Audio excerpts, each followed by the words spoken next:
We're early. Why are we early? Well, it's funny. We're early and we're kind of late. We're supposed to be on at 4:45 on the East Coast, but it's 4:49 technically. I guess 4 minutes late. But we're also early. We generally come up on at 5 o'clock. Why are we so early today? It's because it's the old crossover slate. Thankfully, this is the last of two we'll have to do. Wednesday and Thursday. The baseball is during the day, so we'll have night stuff for NBA exclusively. But tonight, we're taking you all the way up the lock, MLB lock, NBA lock, possibly beyond for an extra minute or two to knock out those final few questions. And we're splitting it up like we did the other day. First portion is going to be basketball. Nope, I lied. Second portion is basketball. First portion is baseball. Going to talk that for about a half hour or so. Today's baseball slate. The NBA is not messing around. Nobody played yesterday. So they're rolling out with, 12 games? It's a huge number. I think 13 teams play tomorrow night on the back half of a back-to-back. That is daunting for sure as well. And, of course, some teams don't care. Some teams just want the sim button. Other teams are jockeying for, position when it comes to the playoffs, which starts next week. Because it's such a massive slate, two massive slates, we're bringing on reserves, three-man booth, not messing around. We got TJ Zwarich, no time for pleasantries, and also Chris Kirkwood. Kirkwood, the first time this year talking some baseball. Happy to have you on. Happy to hear you're feeling better. We talked about a pre-show. Good to have you back. I guess you're, you had a scare last week, but you're good to go now. Kirkwood, welcome. Yeah, I escaped death, honestly. But we won't get into all that. But yeah, I'm fine. I'm healthy. Feeling better. So yeah, let's go. I actually was watching the show where that I was supposed to be on with you and Blender, and nothing I wanted more was to just argue with you guys. What I mean, you want to argue with myself or Blender? Both. I mean, you obviously one of you shapes the show more than the other in that scenario. But you can't help it. It just becomes an argumentative show, right? Wouldn't you say? Yeah. And it also becomes Blender in a good way, I think. Yeah, but then the thing that only bugs me about Blender, I love Blender, and I just want to yell Blender now and I'm not here. But his spice is, TJ, you want to protect the Blender? Great. No, the only one little thing that bothers me is that he takes so much pride in not watching sports. You know what I mean? It's like it's all these guys are like it's a victory that I don't even watch him. He watches wrestling though. Does that count? Yeah, I know exactly. That's why it's. What are you mad at me for? I just look at projections. But it's like it's a badge of honor or something that like you're trying to make me feel shameful that I watch sports. We have Derek in the chat saying he had a nice top 10 finish last night. Congratulations on that. I believe Derek also almost won the contest I ran on Twitter. Nobody won it. It was kind of a fun little twist. You can get 1 week free of RotoGrinders Premium if you correctly predicted the last person to homer on the slate. And I think he had Seth Smith, but the last second, Will Smith. And nobody said Will Smith. I was kind of surprised. A lot of, there's some game theory to it. Of course, obviously, you want to name players that are playing in the later games. I'll run that back later on this week. And I did say, if nobody wins that, I'll make it 2 weeks. So we'll give away 2 weeks of RG Premium, whoever knocks that out. TJ, thanks for joining the show as well. Greatest DFS player in all of Saskatoon, Saskatchewan, Canada. Going to be talking some baseball, some basketball. It rolls right off the tongue now, right? It does. You're getting better at it. And big double slates, ready to dive into it. We'll drop Spidey bombs every 50 likes. And Steve's been cooking some stuff up behind the scenes. So you want Spidey bombs today. You want Spidey bombs more than you usually do. So hit that like button. Spidey's ready. I'm ready. Steve's ready. We'll drop a Spidey bomb every 50 likes. Not just Spidey bombs, but Dean's dongs apparently are a thing too. It's happening. Dean's gonna drop his dong on the show every 75 likes. Well, why? I'll drop my balls. My NBA picks. Well, at what number of likes will you do that for, Kirkwood? I mean, I'll do it for free. I don't care. So, Kirkwood, dislikes, I could do that. This baseball slate, I think, is the best one we've had so far this season. I love this slate tonight because we have a lot of ones going. As far as, the best pitchers pitching the second time around, really elite arms, going to get extended a little bit as far as, maybe they can throw 100 pitches now. And then we have a lot of fives going. So it's pretty clear like who the good pitchers are, who the bad pitchers are. We have some really appealing offenses. Too many where like I don't think there's going to be anything that's too chalky, just because like everything can't be chalky. Just by that's how math works. You talk to me, Kirkwood. It's wide open. I want to give you like the overview, and then we'll talk about the pitchers. And I think there's 5.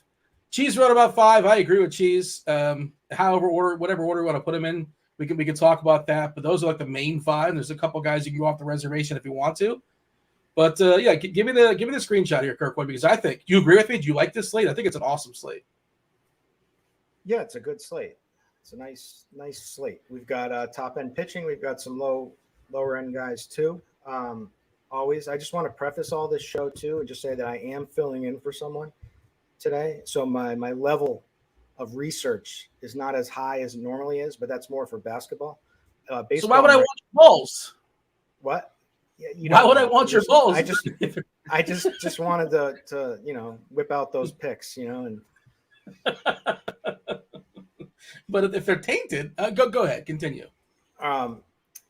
Anyway, long story short, I'm ready for baseball though. So baseball is my passion. This is my sport. Yada yada yada. This is a good slate. We've got Framber Valdez, who is playing I don't even know if they're a good AAA team, the Detroit Tigers, even though they did all right last night. So that should be as safe as it gets. He's got a surprisingly high K prop. He's not usually too high of a strikeout pitcher, but it's in his realm. So he's got upside. We've got Max Scherzer, obviously, who always has upside and has the ability to go super deep. Luis Castillo is the guy I'm highest on. I'm really high on him this season, and he came out strong in his first start against a team that doesn't strike out a bunch, in Cleveland typically. And he racked up 6 Ks. The thing that was good is that his changeup, he has a stellar changeup when it's on, and it was pretty close to being on in that game. He came out, he normally, with this guy, he always has a really rough start to every season. And then there's a lot of like drama over whether he can't pitch in colder weather and yada, yada, yada. He's in Seattle. He's got the full season, to work with this season. And there's a lot to like with that Seattle team. And, his changeup was looking great, 47% called strike whiffs. So I'm excited about him in this Angels lineup. I want to see if Shohei's going to make the lineup. It might, it's already a little watered down without Rendon. But it may be super watered down because they may give Shohei the night off because he's due to pitch tomorrow. They may not, but that's something that I think is possible here. So anyways, then we've got the Biebs. I know TJ likes the Biebs. Just because he's Canadian or because he's young or both? I mean, I like the Biebs. So if I like the Biebs, TJ's got to love the Biebs. That's fair. I think that's a great point. I mean, who Look doesn't my hair. love You the think I don't Biebs? love the Biebs? Come on. Who doesn't love the Biebs? I'm indifferent to the Biebs. Really? We're talking about Justin Bieber now, right? Not Shane Bieber. I think we transitioned at some point. Sure. Both. Or no? Or are we talking about Shane Bieber still? Both. I like him. Both are great. He's not my favorite. If you're a fan of one, you're a fan of both. There's no one or the other. There's not a Venn diagram. I don't think. You're either a believer or you're not. I'll tell you what I got to stop doing is betting these overs on K props. I bet Kopech yesterday, and man, if he didn't just give up 4 home runs in that he just needed to get 1 K, more K in that inning. He had every chance to do it. He gives up 4 solos or 4 homers in that inning, something that San Francisco has never done in 30 plus years. Wow. Since 30 plus years.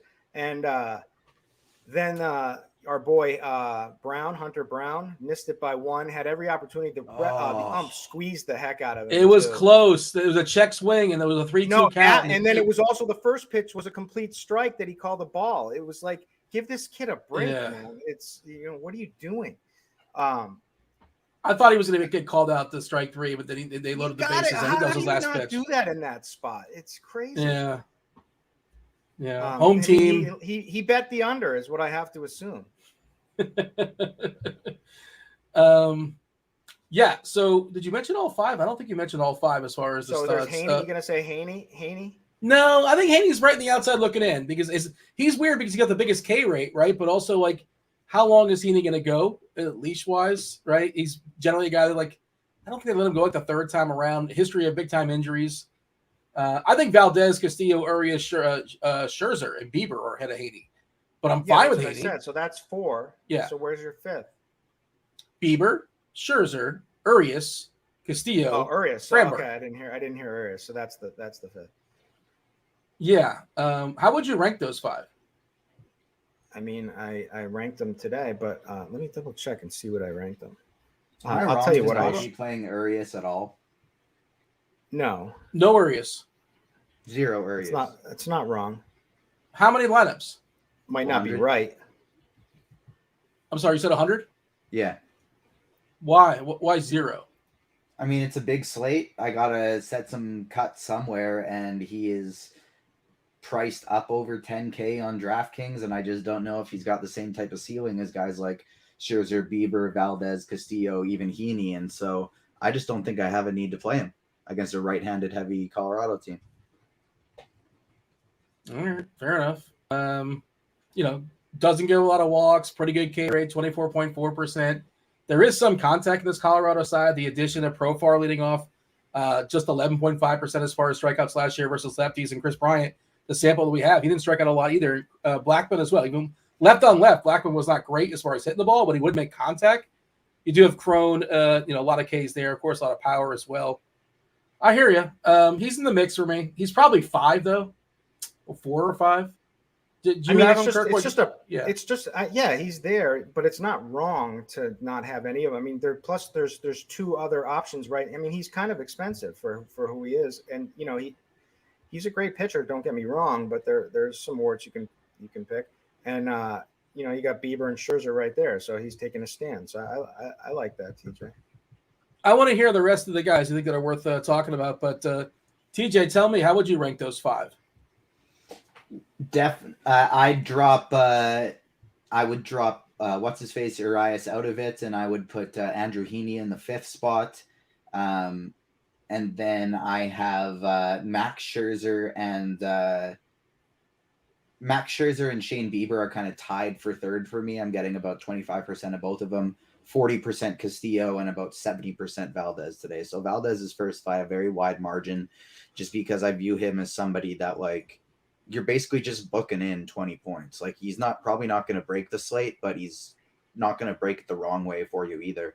And so Valdez is a guy that I'm putting in about 70% of my lineup. Castillo is my number 2 by a fairly wide margin. Bieber and Scherzer tied for number 3, and then Heaney I have 5. Valdez last year set a major league records, 25 consecutive games of quality starts.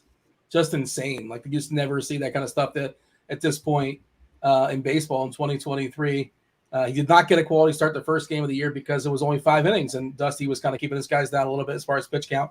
I think he let him go 85, but I think he's well positioned to get that QS. The only knock on him would be that, his K rate is not spectacular. It's fine. The ground balls are insane.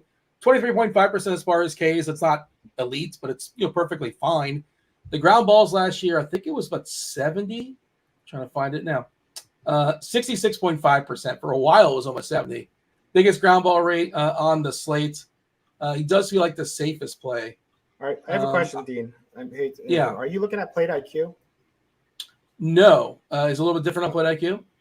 No, I was curious. Okay, because I noticed it wasn't like automatically putting this season in, which is fine. It's early, but I was just curious if maybe that the data was, if you knew if it was accurate or not for like the last seasons. Go to the right-hand side. It says stats from, and you can go this season, 2023, or last season, 2022. I think it defaults to this year and last year combined. No, but there is no data for this year if you do that. Huh. That's weird. I'm on the Dodgers right now. I guess I can jump to a different team, but is that's that strange? Maybe it's just mine. Hold on. Maybe I'm doing something. Yeah. Maybe it's updated. You might have to restart your router or something. I'm not really sure. I'm getting it over here. I don't see any issues on my end. All right, carry on. Yeah, and this Detroit team is obviously not good. Not a lot of power. They're not patient. There are plenty of Ks. Not an insane amount of Ks.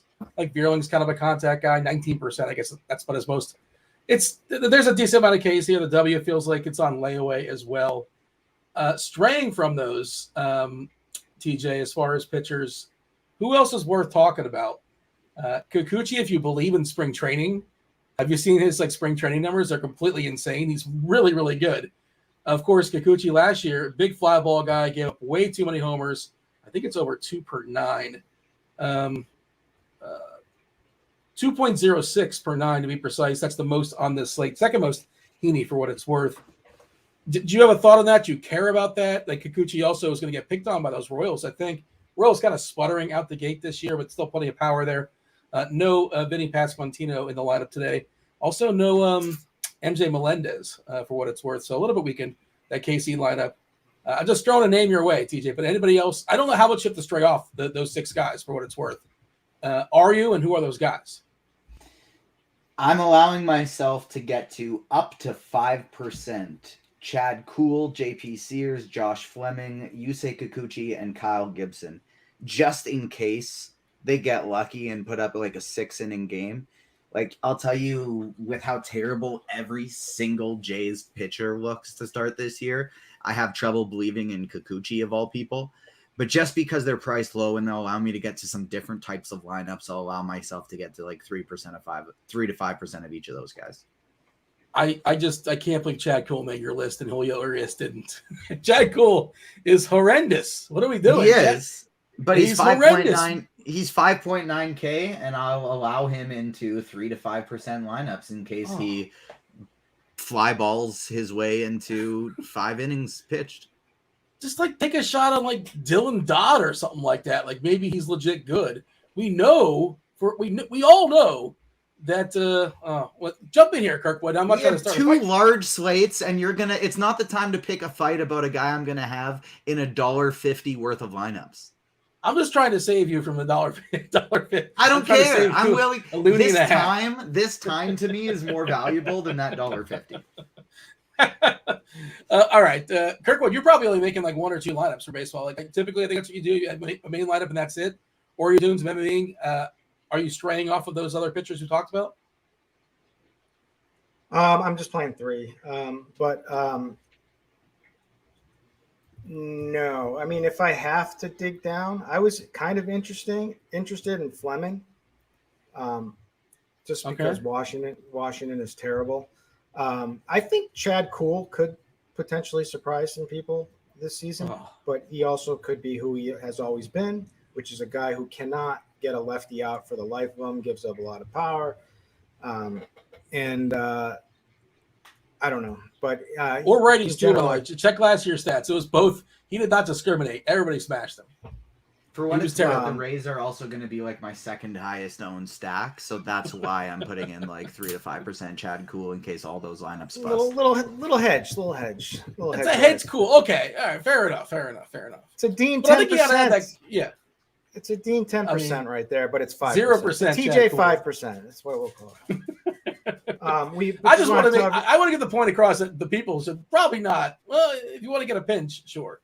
But do not play him unless you're playing at least 100 lineups. There you go. And then if you don't play him in more than 5% of them. And it's fully for large field. Do not play him when you're single entry, 3-entry max, cash games, whatever. But here, okay, fine. I suppose, and it's baseball. Anything can happen. I'd like to make an announcement to all the idiots like me out there who have the Yu Darvish K-prop over. He just got his second strikeout on 62nd pitch. And, what's the number? We only need 4 more to go to get there. I did not play the day baseball. I was too busy doing some content stuff. I saw Machado was ejected. I don't know if you got it over on him or if he's in your DFS lineups. So sorry for that if you played him. But anything else as far as pitchers that we should sort of focus on, TJ? Anything else you want to point out? It's somebody you're well over the field on. You did mention it's Framber. I don't love it if ever. Is that what the field's going to be? I like Framber too, but he's probably on the podium, but he's not most likely to be number 1, getting that gold medal, right? One of Castillo or Scherzer, maybe Urias. Bieber too, but Bieber's doesn't have the best matchup as far as strikeouts, I don't think, and the ballpark doesn't help either. But he's not the greatest K guy. I don't know, man. I I guess you're what, 70%? Is that what you said, TJ? As far as Valdez? Yeah, 70% Valdez is my plan. My latest build has 64% of him. Also only has about 16% Heaney in it, so I think I'd like to bump that up a bit. I'm just not quite sure who I'd take it away from. So that's kind of where I'm at right now. I got a suggestion who to take it away from. My 5% Chad Cool. I'll stop with your Chad Cool. Kirkwood, anything else we should point out as far as pitchers? Chat, is there anybody that we're missing? Who do you want us to talk about? Any interest in German Marquez? I think he's a tick interesting on Fanduel, where he's like, you get a distinct discount. We did not talk about Plesac. Plesac last night was a disaster. We don't want to talk about it again. I had him on my cash lineups on Fanduel. Did not play him on DK, but oof. Yeah. The Oakland Athletics, congratulations to them. German Marquez, Dodgers, obviously, not as good as they were. Still a good lineup. I don't think it's come out just yet, but we can assume it's going to be pretty solid. Missing some pieces, no Turner, obviously.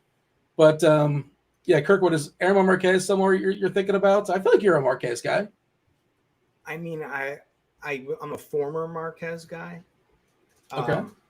I went down with the ship, but he did look decent in that game against the Padres coming out, and stranger things have happened. But I mean, he's overpriced. He's in a terrible matchup, so this is just total like a vomit play kind of, because I mean he does have some talent, sure, but I mean 9,100 on DraftKings just seems a little tough when I can play my boy Castillo for 95. Yeah, no, I agree. I'm not playing him on DK, but I do. I'm actually running a bunch of lineups on FanDuel just for funsies. I want to see how that's going to go down. And I did leave Marquez in my pool like a pinch. He's basically my version of Chad Cool, except he's better than Chad Cool on FanDuel. The matchup's not great, though. Yeah. You have a thought as far as Marquez, TJ, or just you're good to go and you want to move on? Yeah, no, I'm good to go. I'm ready to roll. Anything else in the chat that the...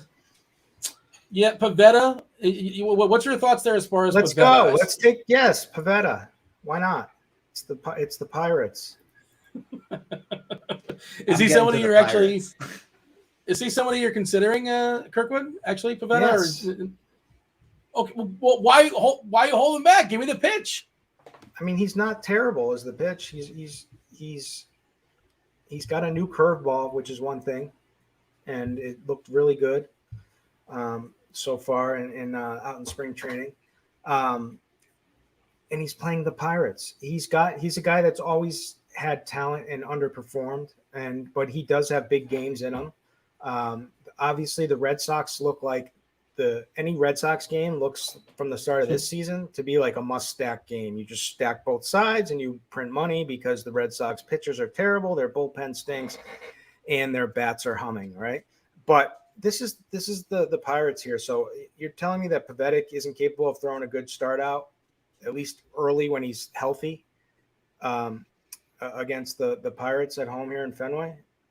I mean, he's 8,500. I think he's got strikeout upside. I think it's a lineup he can dominate. Is there risk? Sure, there's risk, but you know the risk. I want to see as far as the weather.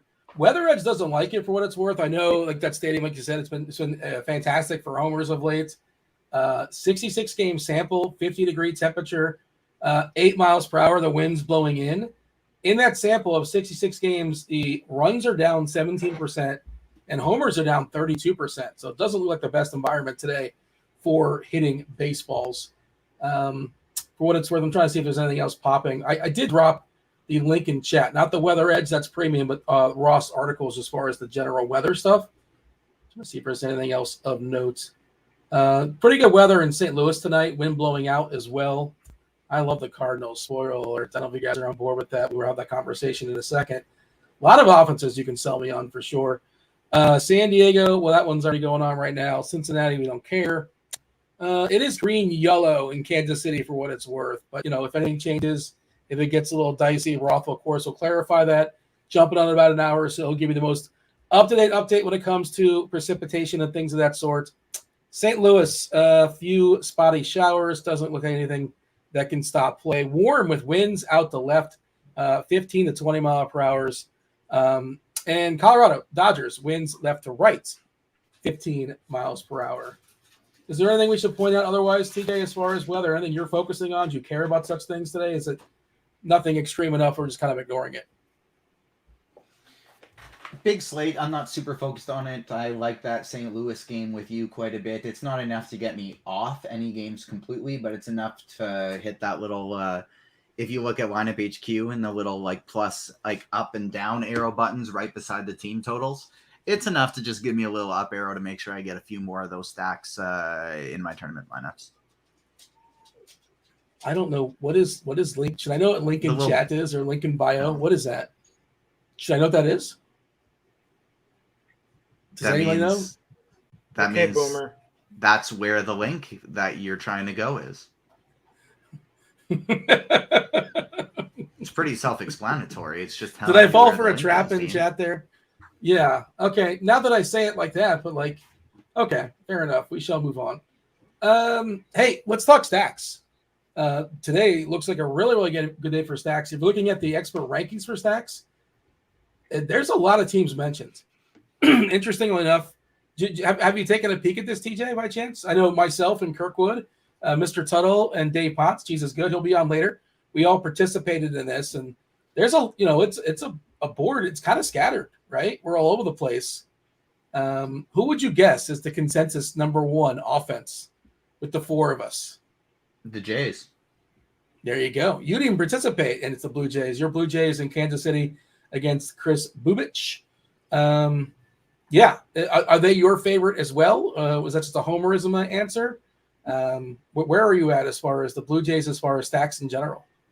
I think they are the top stack on the board today. They're the team I'm getting the most of.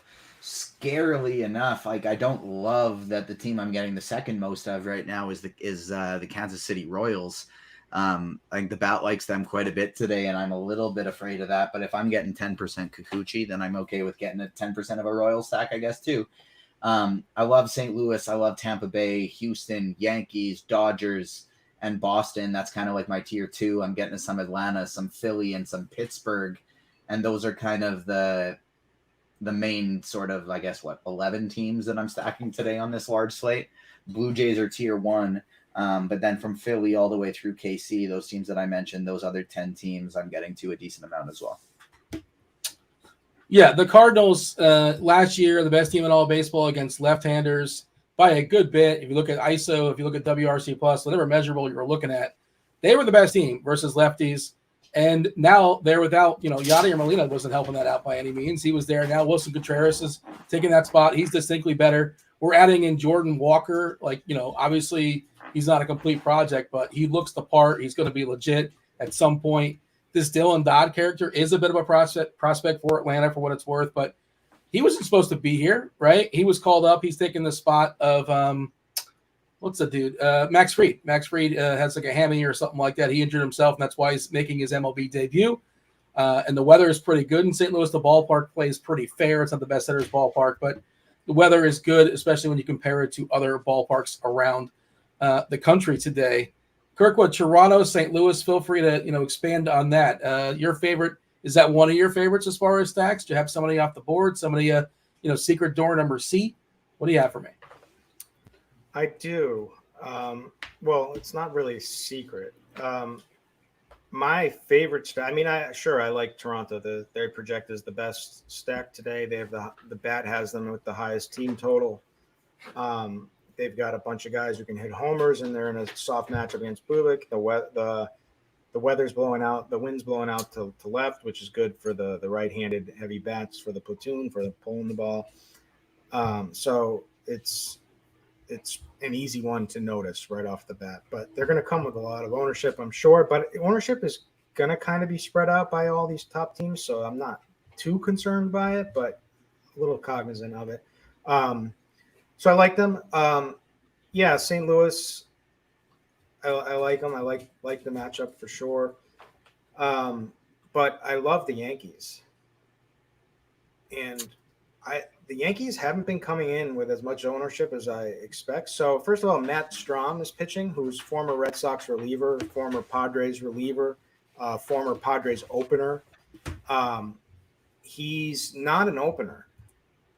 anymore, only because Ranger Suarez went down in the I think the World Championship Baseball or something. But anyway, so they've been grooming him to be the starter to fill in for now.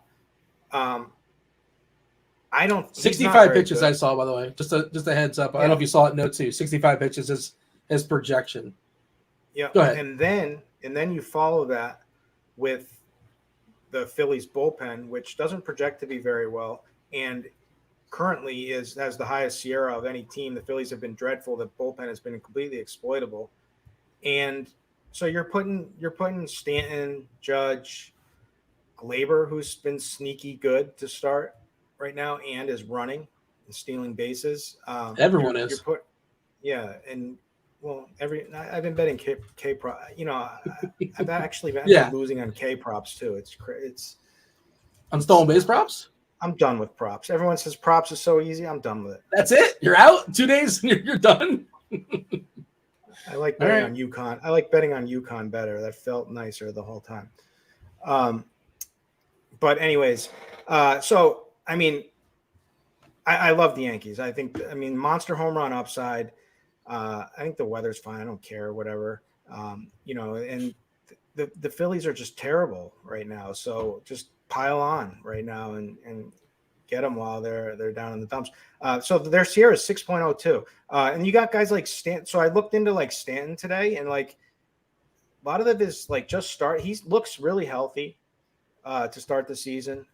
He's homered already, which is a really positive sign for him. He's obviously hitting hard contact, but his strikeouts are down so far. It's a small sample, sure, I get that. It's only less than a week of action, but he's not striking out 25, 27%. He's striking out 16% so far. So I like what I see. Obviously Judge looks amazing. So they're my number one stack.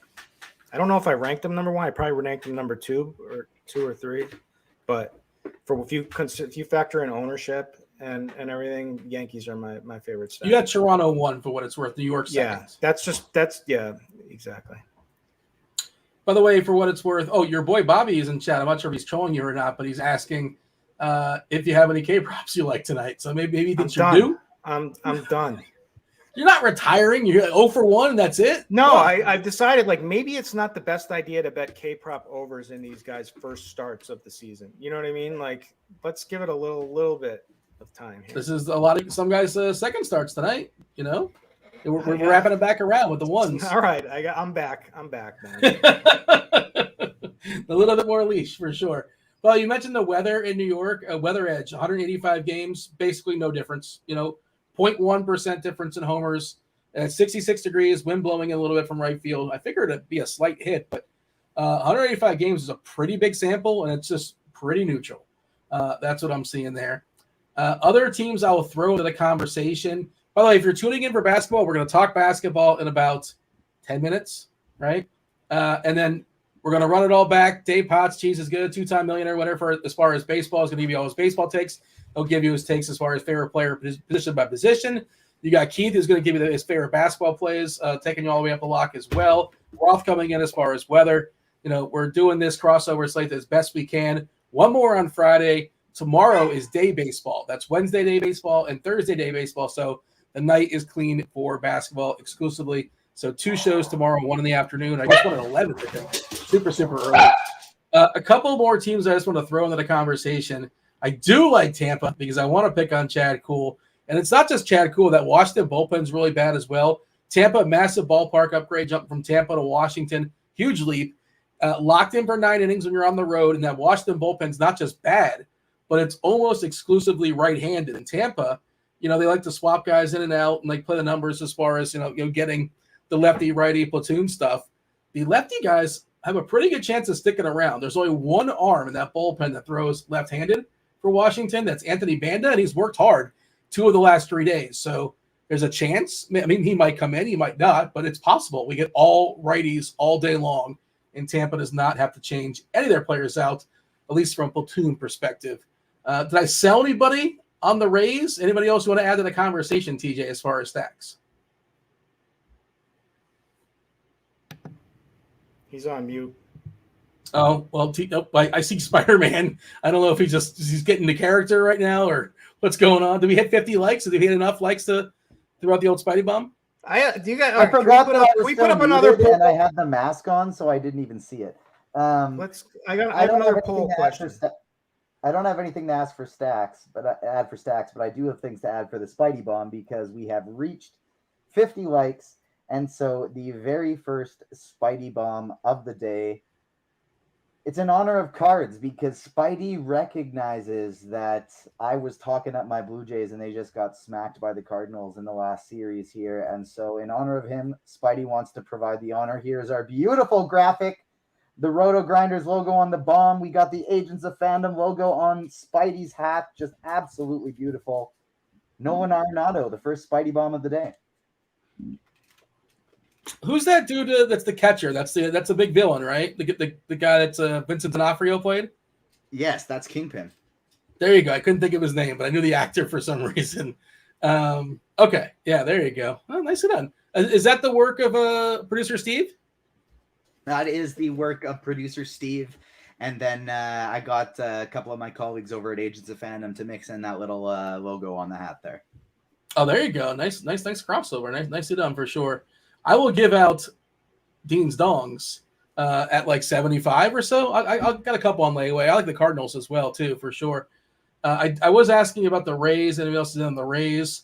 I'll throw it to you, Kirkwood. Nobody cared who TJ was on until he put on that mask. But Kirkwood, we care about you all the time. We want to know your thoughts on the Rays. Any other, let's see. I actually have your list. If you're a premium member, you would know that Kirkwood also likes. Nobody cared about Kirkwood until he lost his wrench. Yeah, that still bugs me to this day. There's a lot of things that bug me, but that's up there. Do you not have a wrench now, or you found the wrench? I do, but I had to like really work for it. You know, like really. You shouldn't have to fight for it. It should just be there. Yeah, understood. Exactly. Let's see. Atlanta. You got Atlanta 3. You got Boston 4. Oh, you got the Rays. You got the Rays 5. There you go. Me and you are the only two that posted the Rays. Like, there's teams I didn't put Houston on there. New York, Atlanta, Dodgers. I like them too. It's just you can only list 5. At the end of the day, if you're listing 20, what's the point? That's not helpful. But feel free to elaborate on your favorite stacks. Yeah. So last night was great because I decided the path to winning was fading Luke Raley, who was the min price guy over on and on DraftKings. And, you know, it's just crazy how the low price chalk, min price chalk, who's batting number 4, like just has to homer in his first at bat. Then and his third. It's and I'm sitting there with Cedric Mullins instead and can't get anywhere. I had a lot of Mullins, and I was right there with you. I had a little bit of Luke, but more Mullins for sure. Man, I got to stop playing Corey Seager. That's what I got to stop doing. What do you mean the shift? That's the reason why he stunk last. He wouldn't even stink last year, but we expect him to get better with the lack of the shift. It's working for Joey Gallo. It turns out you can't put 9 guys in the right field stands. I think he's got 3 homers. And he also so far has pinch hit risk. He also has a high pinch hit risk. But anyway, I like this Rays. Obviously, I like their total. I like the team they're playing. I like going against Chad Kuhl. I like going against that bullpen. I like the park. So you have to like them. But I would stay, you know, or I would probably fade Raley again in there and try to do it that way. But I mean, I love Wander Franco tonight. I like Rosarina. People are still going to jam in Brandon Lau because he's such a projection play. Well, you said like you don't like him. You like him, right? Yeah, I do. No. But he's going to be ridiculous. Like I've noticed, like ownership is out of control.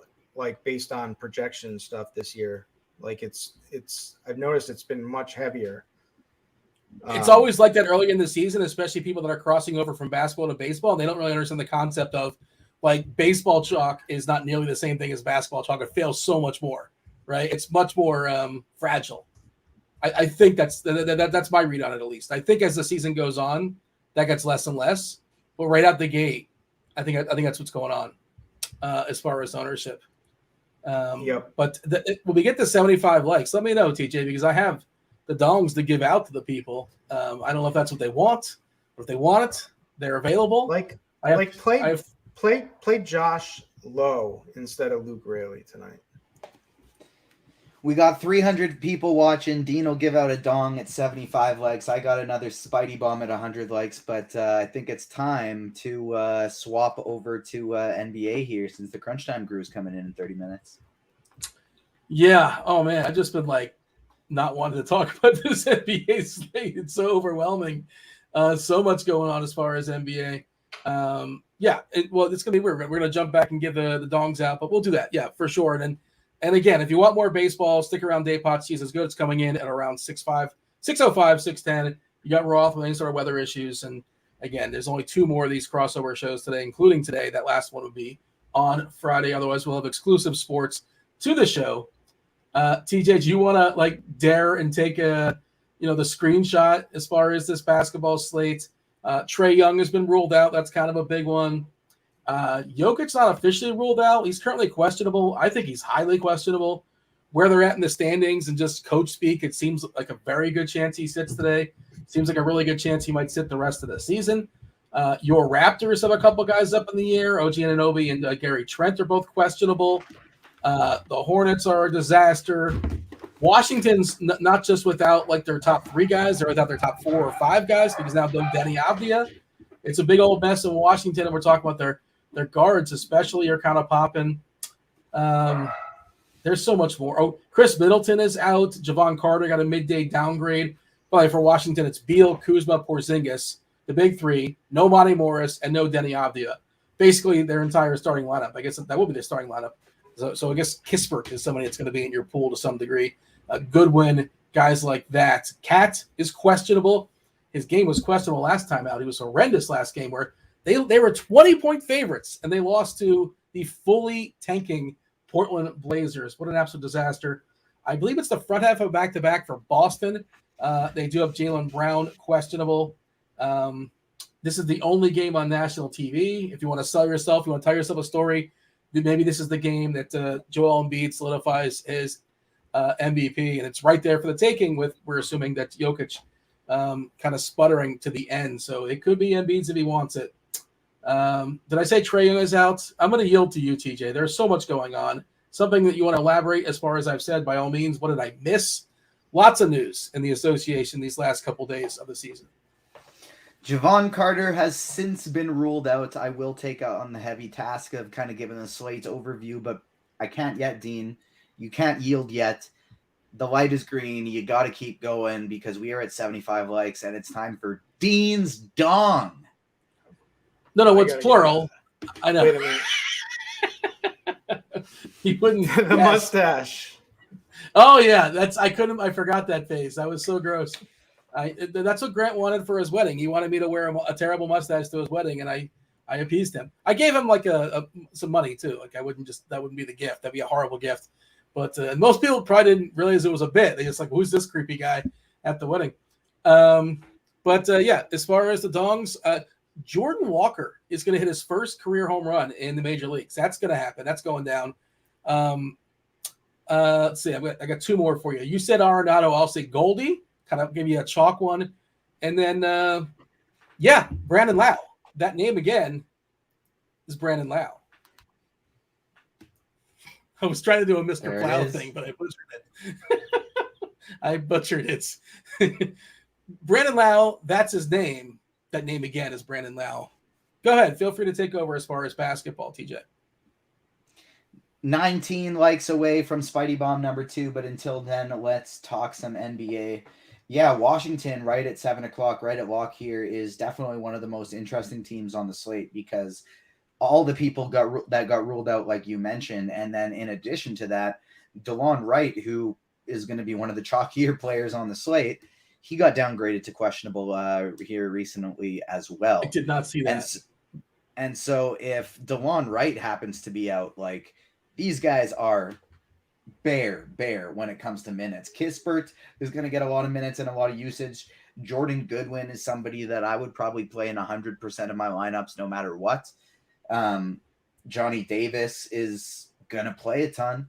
Obviously, he's not the strongest point per minute producer, but even if Wright is out, he's going to have to play a ton of minutes. And another player, I don't know if I'll need to get there if I was playing 150, I would want to get there. But if not, I think this is only a play if DeLon Wright is out. But if Wright is out, then like Kendrick Nunn would be one of my top plays on the slate here in terms of value. Obviously, they got still guys here like a Quentin Jackson. They can play at the guard position as well. But this is Milwaukee we're talking about. They're going to probably get trounced. And so Kendrick Nunn playing a lot of minutes is something I could see as well. Obviously, we have Middleton out on the other side of things. And Giannis Antetokounmpo is projecting as the top play on the slate at 63.5 fantasy points right now. I think that's somebody you probably are wanting to get to in cash games today, but is a totally reasonable fade in tournaments, just because that game could easily be a blowout. Having said that, we do have we're going to be able to spend the money today, and so I don't necessarily think you have to fade him in tournaments if you're playing a bunch of Washington guys, but I think it's an interesting thing to look at. DeJounte Murray. No Trae Young. I want to talk about this Atlanta team next. Obviously, we could go game by game, and we'll do that a little bit, but I kind of want to just give an overview of my favorite games since there's so many of them here. And Atlanta and Chicago, it's a close spread. It's a high total. No Trae Young in this one. A $7,600 DeJounte Murray on DraftKings. We're currently projecting him for 30% ownership. That just seems stupid. I think it should be 50. $7,600 is too cheap for him, even if Trae Young plays. And so with him out, DeJounte's somebody I want to get on basically every lineup, plus at least another Atlanta player today. So whether just to chime in, just want to add that that's one of the most important games. If you look at the games on the slate as far as jockeying for playoff position, Atlanta currently tied for the 8th spot. Chicago is in essentially, right? They're 4 games up on Washington. Washington's got no chance. Chicago's going to get the 10, but they theoretically can jump up to the 8. The 8 is more valuable than 9 or 10. Because it considers, home games or considers you just need to win 1 game, right? If you have the 8 seed, if you're in the 9 or 10, I think you got to win 2 games. So, yeah, just wanted to throw that in there as far as like meaningful games this time of year. It's hard to find some, but that feels like a meaningful game, which I guess Trae Young is just really not feeling well. I suppose that's what's going on there. He just can't go for whatever reason. But wait, I played him on like Friday night. I think I got like 7 fantasy points or something. Maybe he was feeling bad then, and it's just gotten progressively worse. So who knows? But yeah, he was bad, and then now he's sitting out. So tonight. was Ja Morant though too. Ja was horrible that night as well. Well, but but what happened to that? I don't remember. Was it like a blowout or something like that? It could have been a blowout that game for some reason. It's all kind of meshing together. Washington is popping, by the way, TJ. I didn't mean to cut you off, but I ran some optimals. Jordan Goodwin and DeLon Wright, who's currently questionable, the 2 highest owned players right now in DK. Sadiq Bey, the absence. It's not just the absence of Trae Young. The absence of DeAndre Hunter is also out. Nick Richards is coming in really popular on DK. And if you jump over to Fanduel, Richards is the most popular guy right now on Fanduel, which that's a little scary, TJ, right? Center and center only. And Richards probably puts up like 35 fantasy points, but there's also probably going to be a center that puts up 55, 60, 65. You really got to hit the rest of your lineup, obviously. Did you have a thought on the Richard situation? I didn't mean to derail. I know you're kind of running it down, and obviously we don't have time to go game by game. It's got to focus on like the main points. And I'm going to keep an eye on chat as well and see if there's any specific questions or situations they want us to address. But I'm curious what you're doing with Richards, TJ. Richards, you're playing in cash games today, but I absolutely don't hate the idea of fading him. You got like Kai Jones who could soak up some minutes. This game could go small. And Charlotte could just legitimately put up 88 points today. You know what I mean? Like, obviously, Toronto's defense gets a little bit worse if OG Anunoby's not there, but it's definitely still no slouch. And so Richards, I think, due to his projection, you absolutely have to play him in cash games today. And then in a tournament scenario at 30% ownership, I think, like, if I'm running 150, I probably get about 30%. But if I'm trying to get different in a single entry, I think that would be somebody that you could definitely consider fading. Running it back to that Atlanta, if back to Washington, if DeLon Wright is out, I would make a rule that I want to play at least 2 of like Johnny Davis, Jordan Goodwin, Kendrick Nunn, maybe even like Quentin Jackson. Like if DeLon Wright is out, I want to be playing probably 2 of those players in every single one of my lineups, just because these are guys who can perform when they're out there, and they're going to be out there, and they're excessively cheap. And then running it back to that Atlanta game, this is another team I want to make sure if I'm not hitting the lock button on Murray, I want to still be getting at least one Atlanta player in each of my lineups. Set a rule, max one between Collins and Capella, but I love both of them. On DraftKings, you can put a Kongwu in that as well. Sadiq Bey, Bogdanovic. I just absolutely love both of these plays today. I'd be getting at least 30-40% of each one of them. Somebody like AJ Griffin or Jalen Johnson, yeah, maybe you can keep them in your pool if you're running 150, but I don't think you have to. The run backs on that game for Chicago are fine. Playing players in the Minnesota and Brooklyn game before that, totally fine. Like a Mikal Bridges or a Spencer Dinwiddie up against Minnesota, that's a close spread. I'm cool with it. If Towns is out, fire up Anthony Edwards. I think Edwards is a phenomenal tournament play at $8,100 on DraftKings if Towns is out. And then if Towns is in at $7,800, I think he's got some upside there as well. Portland and Minnesota. Oh, that game is just ugly to have to talk about because of this Portland stuff. Like, just that game's at 8:00. Follow the news. Whoever starts, you can play. Whoever's not starting, I don't think I'm very interested in. It's pretty much that simple. Drew Eubanks is the guy that we're probably most interested in. But at this point, like with the amount of Q tags they have, it's honestly as simple as if they're starting, you can play them. If they're not starting, don't play them. Especially if they have a Q tag and we don't get the word before that game. They're just kind of like leaving it. And yeah, maybe they play. They're available unless they're in the starting lineup. I'm not trying to mess around with any of that. Next game I really want to focus on, and you don't have to apologize for cutting me off. Feel free to cut me off at any time. I'm just going to keep rambling. And then when you see something that you want to touch on, then feel free to just boot me out of here. But the next game I want to focus on for tournaments, due to the game environment, the spread, this super high total at Sacramento and the Pelicans. Pelicans are favored by 4 points in this one. Going to be a fast-paced game with not a lot of defense. I think Sabonis is a very interesting pivot off of Giannis.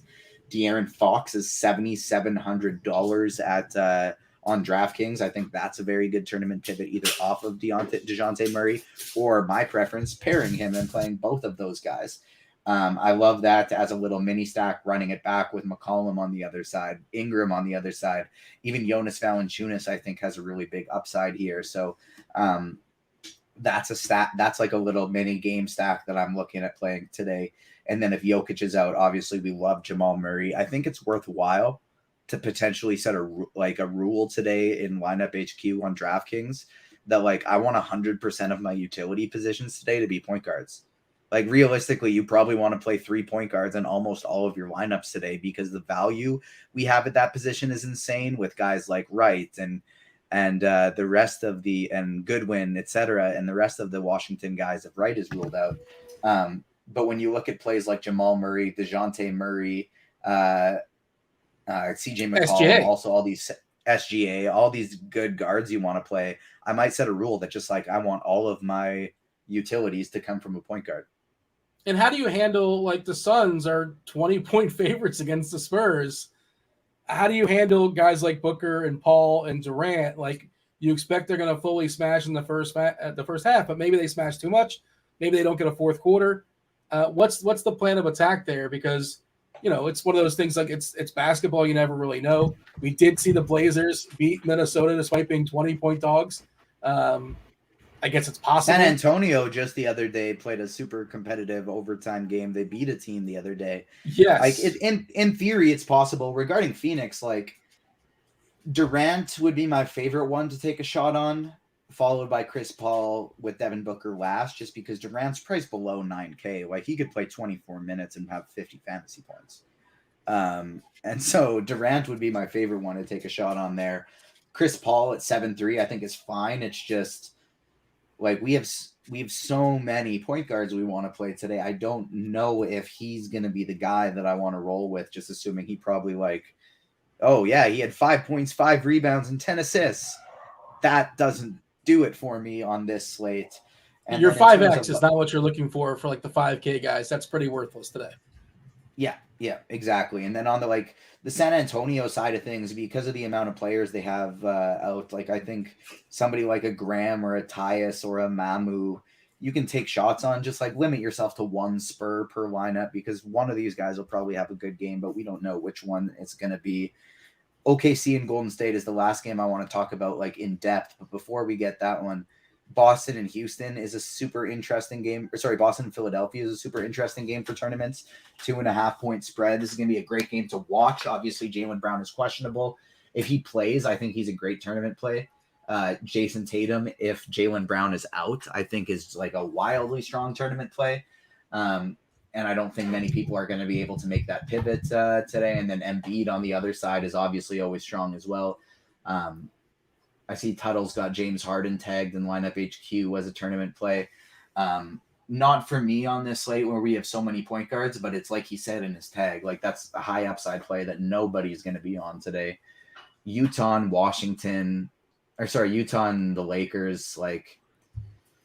There's so much upside. This is kind of similar to that Portland situation here, where in terms of Utah, Dunn or Talen Horton-Tucker probably one of them are gonna have a big game, but I don't know which ones it's gonna be.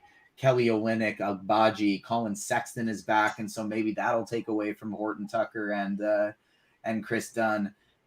I don't just think maybe it's I view them kind of like the Spurs. All of these guys against the Lakers could potentially have a good game, but maybe just set the rule to max one. Kessler is out for the year, by the way. Kessler's got a concussion, so he's not playing tonight for Utah. A little THT revenge against his old team, the Lakers. And LeBron's questionable. It's not like a fake questionable. He's legit questionable. He's dealing with an injury. It's the front half of a back-to-back. I believe they play the Clippers tomorrow night.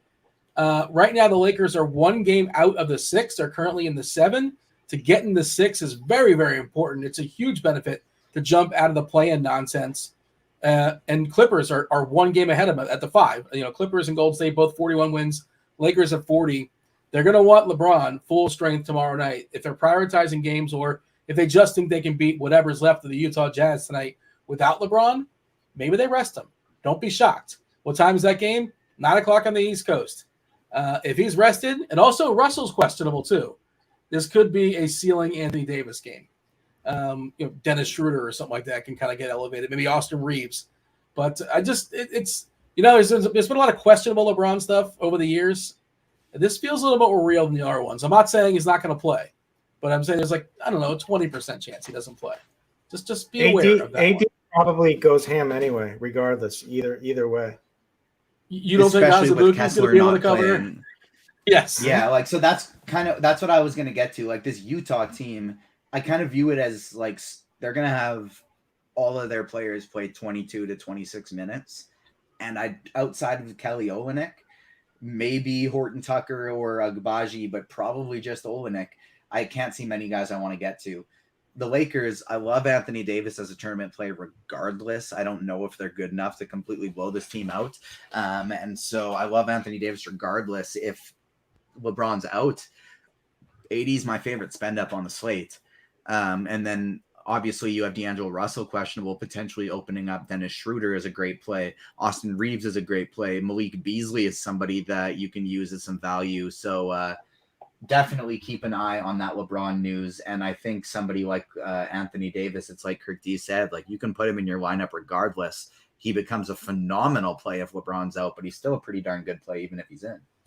Yeah, worst case scenario is still Anthony Davis, and he's been smashing even with LeBron. So the absence of Kessler was really holding that defense together for Utah. He was their one rim protector. Once he goes bye-bye, they're going to be horrendous defensively. Olynyk only getting 16% ownership. Ownership's really tough to figure right now because this is we talk about it being a fluid situation. More fluid today than it is in most days. OJ Anunoby, by the way, officially in, available to play for your Raptors. Gary Trent, unavailable or unlikely, I would say. Precious Achiuwa is available to play for Toronto. Kirkwood, I know you weren't preparing for basketball. Of course, you're very sharp when it comes to basketball. Just kind of the discussion, anything kind of standing out to you that's of note or interesting, anything you want to point out? No, I mean, the value is you're going to get a million pieces of value. So figure that out. Good luck.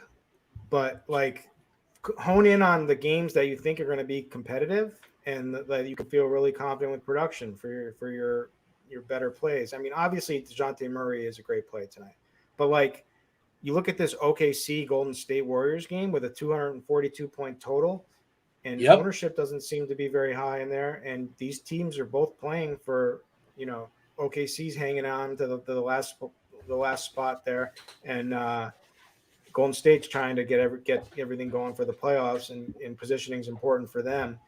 They're on the 6. They want to stay on that 6. They don't want to fall back Yeah. to 7. Lakers right in their tails. So much Yeah. so the Pelicans.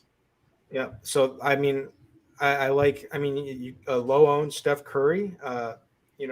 Paired with Shea, or just do Clay and Shea. Is something I like. I also think, first of all, I'll be betting. If anyone wants to tail, I'll be betting on my Celtics tonight. I think they sit Brown. Am I wrong to say that? I don't know. I will see. That'll give you a better indication. Front half of back to back, and can they really take over Milwaukee? Probably not. And Philly's not going to catch him most likely. But I guess if they are, Philly needs to win this game. Obviously, I feel like we would have known, or they would have waived it kind of already. Okay. So I feel like they're playing to win. We'll see. But if Jalen's out, I mean, that's a big indication. But if he's in, I'm betting on the Celtics for sure. They own the 76ers. They step up for these big games when everybody thinks, they're after they lose to like some Houston or somebody, whoever. But these are the games that they play up for. So I have full faith in them winning tonight. What about Embiid on the other side? How's Embiid as a run back? And like, if you want to tell yourself a story, I think you can tell yourself a story that this could be the game where Embiid becomes the MVP. And Time Lord's out. Al Horford is usually pretty decent against him, but and Al Horford could be a good play too if they're with Time Lord out, like he could light it up from threes because Joel does not. He'll sit tomorrow. Just ball out tonight. Yeah. So we'll see what the report comes, but like I would pick like a couple of games like that, correlate my plays like you're saying, like with Embiid and Tatum, or Embiid and Jalen if he plays, and then just hammer in all this value around it. And as far as Nick Richards goes, I like him. I remember TJ was talking about him. I think you can play him and Kai together. They're going to split center minutes. It may not be equal, but there's so many good like lower. I mean, I don't even know if they're good plays. They look like good plays. Like these guys stink, a lot of these guys, but I got one I really like. The last week of the season. Yeah. I'm curious what TJ's thoughts are on this. And again, I believe that Jokic does not play tonight. And I know that the Rockets have been playing really, really tight rotations of late because they're locked into their position. They're not getting any better. They're not getting any worse. They're getting 14% of those ping balls, and they're crossing their fingers, and they're hoping they win the Wembanyama sweepstakes. Şengün at 1%, if Jokic doesn't play, like, come on. Now, that might change, right, a little bit. But these minutes, he's been playing mid-30s minutes. Porter and Green can get up to like 37, 38, 39. This is like their championship, right? Beating it. I know it would be without Jokic hypothetically, but being, taking on the number one seed in the West, they're not going anywhere anyways. They're just going to play out the string. You might as well, try your best and whatever. Let's see if we can take down the best team in the West.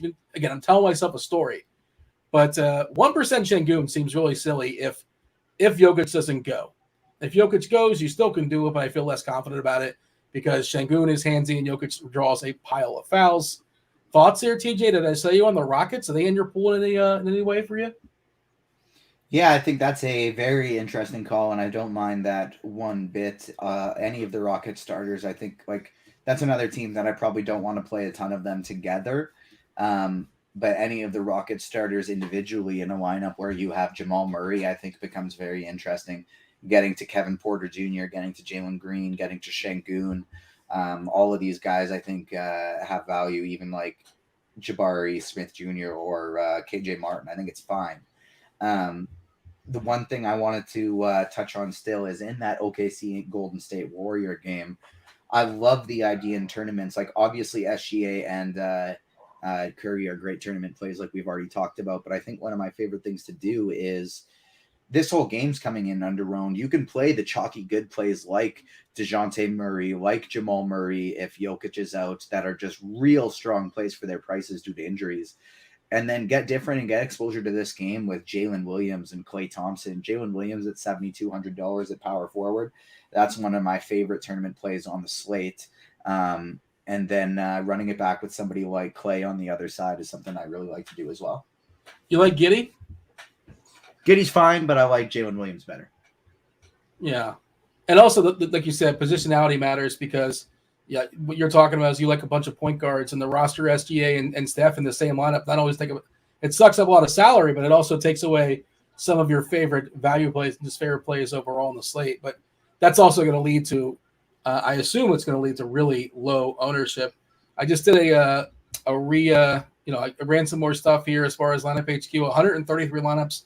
The only player on Fanduel to hit my cap of 71% again is Nick Richards. If DeLon Wright doesn't go, that's really going to – Washington's already opened up, like Jordan Goodwin, Johnny Davis, kind of like the lottery pick that's not been developing but they have no reason not to throw a pile of minutes his way.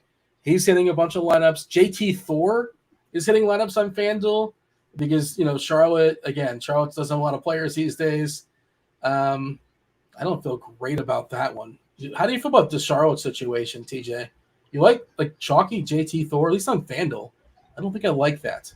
It's fine, I guess. But I don't feel good about it. That worries me for sure. Like he's picked up a bigger role lately. Yes, he's shooting the ball a bit more lately, but at the end of the day, it's still JT Thor. Like if you're playing a lot of lineups, maybe you get even to the field just so he doesn't.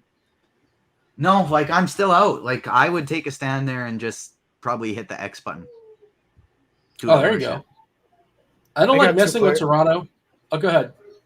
I got two plays I like that haven't been touched on yet, I don't think. I like Brandon Ingram a lot. I mean, he's been an absolute beast. I like that game. I like playing. I think Sacramento's defense is not very good. This game is going to play at a fast pace. So I love De'Aaron Fox is just too cheap on DraftKings. And I like this game environment for him and, pairing him with Ingram. He's a point guard. Nobody's going to – no ownership, by the way, for Fox, just so you know. I'm sure exactly, because everyone's going to play these scrubs. I said Fox and Ingram or McCollum was tied for my favorite little game stack of the slate. Okay. I had a baby crying, so I probably had you. You're going to You're going to have a second baby crying right here on this show if you don't give me more validation. Oh, boy. Oh, no. So that is validation. That is validation. You're right. That's the best form of validation. I love the plays that you love. New Orleans wins this game, by the way. I don't know what the line is. The Kings are just kind of in their spot, right? They're not going to catch Memphis, and Phoenix is not going to catch them. Kings are basically in the 3 spot. New Orleans in a full-out battle, with the Lakers, with Golden State, with the Clippers, even Minnesota behind them. If you want to play the motivation route, I think New Orleans, this game means more to them. Mike Brown's going to have them believe it. He's going to have this team trying to believe to they need to be playing good right now.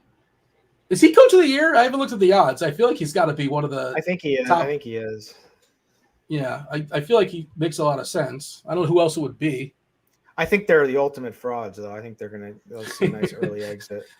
I've they might get knocked out in the first round by Golden State or the Lakers, depending on. Or the Clippers. That's possible too. They get knocked out in the first round. All those teams probably favor against them. I think maybe close. Kings of home court. Couple likes away here from a second Spidey bomb here for us. So make sure you get those likes up. I am trying to I'm gonna build a little bit of a shell NBA lineup here in terms of what I would want to do in tournaments to see just kind of who my favorite overall plays would be. See if I'm playing one lineup, who would be in it, and then as soon as I get that in, I'll go through that as well. So. Couple likes away for a Spidey bomb. We just hit it. 100. Spidey bomb number 2 today. First one is Nolan Arenado. Second Spidey bomb, Bo Bichette is going yard today. Homer. I like Bichette too. You're correct. By the way, the people, if you're just tuning in, just so you know, we're going to talk on. We did talk about baseball. We're talking about basketball. And then this is a crossover show. We got Dave Potts, Cheeseisgood, coming about 5-10 minutes or so, talking more baseball. And then you got Keith Eyster talking basketball, taking y'all straight up the lock. We can answer both your basketball or baseball questions before the Crunch Time team comes in about 5 or 10 minutes or so.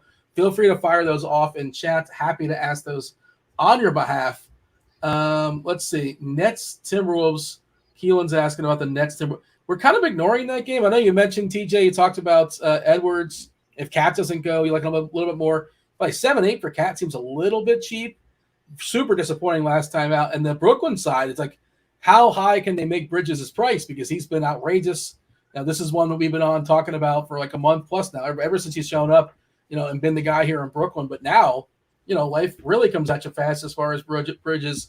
He's 8-3 on DK, 9-4 on Fanduel. This guy used to be like 5-3 on Fanduel. Is like, oh, I hope he hits like 3 or 4 stocks and a couple threes and he'll get me there. But, that was the situation in Phoenix. The situation's changed. I don't really like anybody on Brooklyn when you consider the prices. Of course, you can have Bridges in the pool. He's not going to be very popular for the reasons we're speaking about here. But, TJ, just your thoughts as far as Brooklyn, Minnesota? I'll have a lot more interest in the Minnesota side if Towns is ruled out. But, like, Brooklyn, I think it's kind of like you said. You can play Bridges. You can play Dinwiddie. You can play Claxton. I don't really want to play anybody else. And then on the Minnesota side, it's the same thing. Like, yeah, Towns and Edwards are fine. But then if Gobert, he's fine.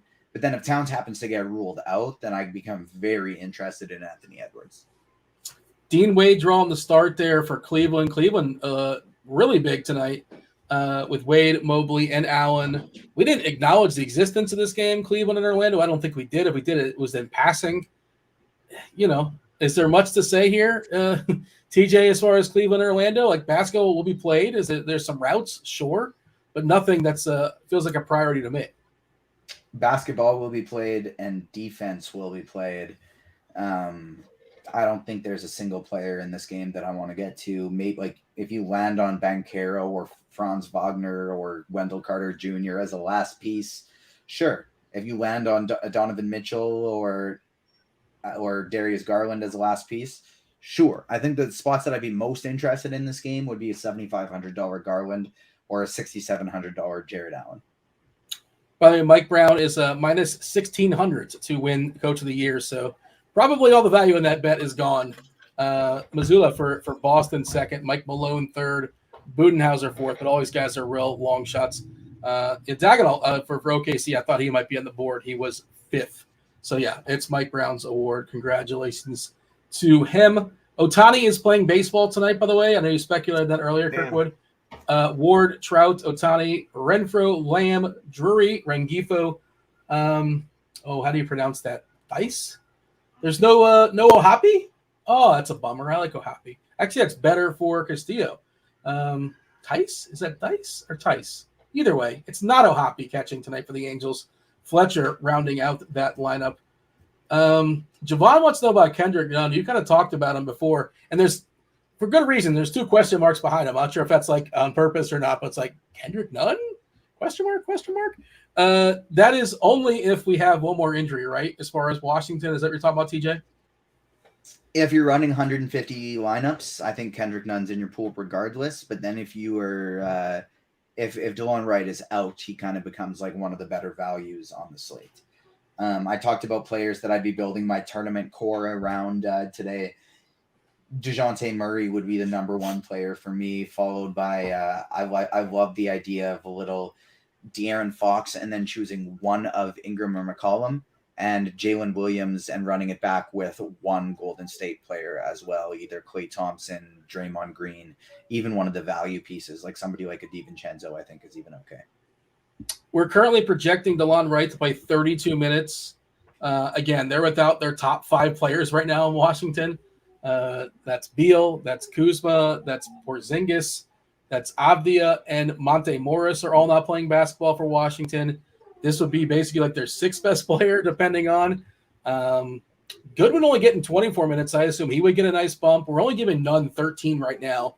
So you got to be a little bit ambitious. Again, that's large field stuff. But if Wright gets scratched, you have to assume Nunn will get a pretty healthy bump as well. He is like their best DFS player if he just would get the minutes in this situation. He's not good. No, he thinks he's good, but it's like just look at the usage when he's on the court. It's ridiculous. He's 30% usage. He commands he takes every shot when he's on the court. He's the number one usage guy that's playing basketball for Washington tonight. I think this is against everybody, like with all the players. There's no sort of like this guy on, this guy off thing. And I think he was 22%, which is clearly the highest, which is not. Not an alpha, right? It's not cool. We don't know what these coaches are going to do in this spot tonight, right? There's nothing for them to play. It's not crazy for Kendrick Nunn to get a bunch, to get a nice uptick in minutes into the. Davis is getting a lot of run no matter what. I think just because lottery pick. Why not? Let's just see if he's been bad, but why not? Let's give him a shot, and he'll mop up. And this game could get ugly against Milwaukee. So I feel a little better about Davis than Nunn for what it's worth. But like as far as point per minute, Nunn's better. 0.83 this season as opposed to the 0.65 for Davis. The Bieber or Valdez tonight on DK. Framber Valdez or Bieber on DK. Derek wants to know.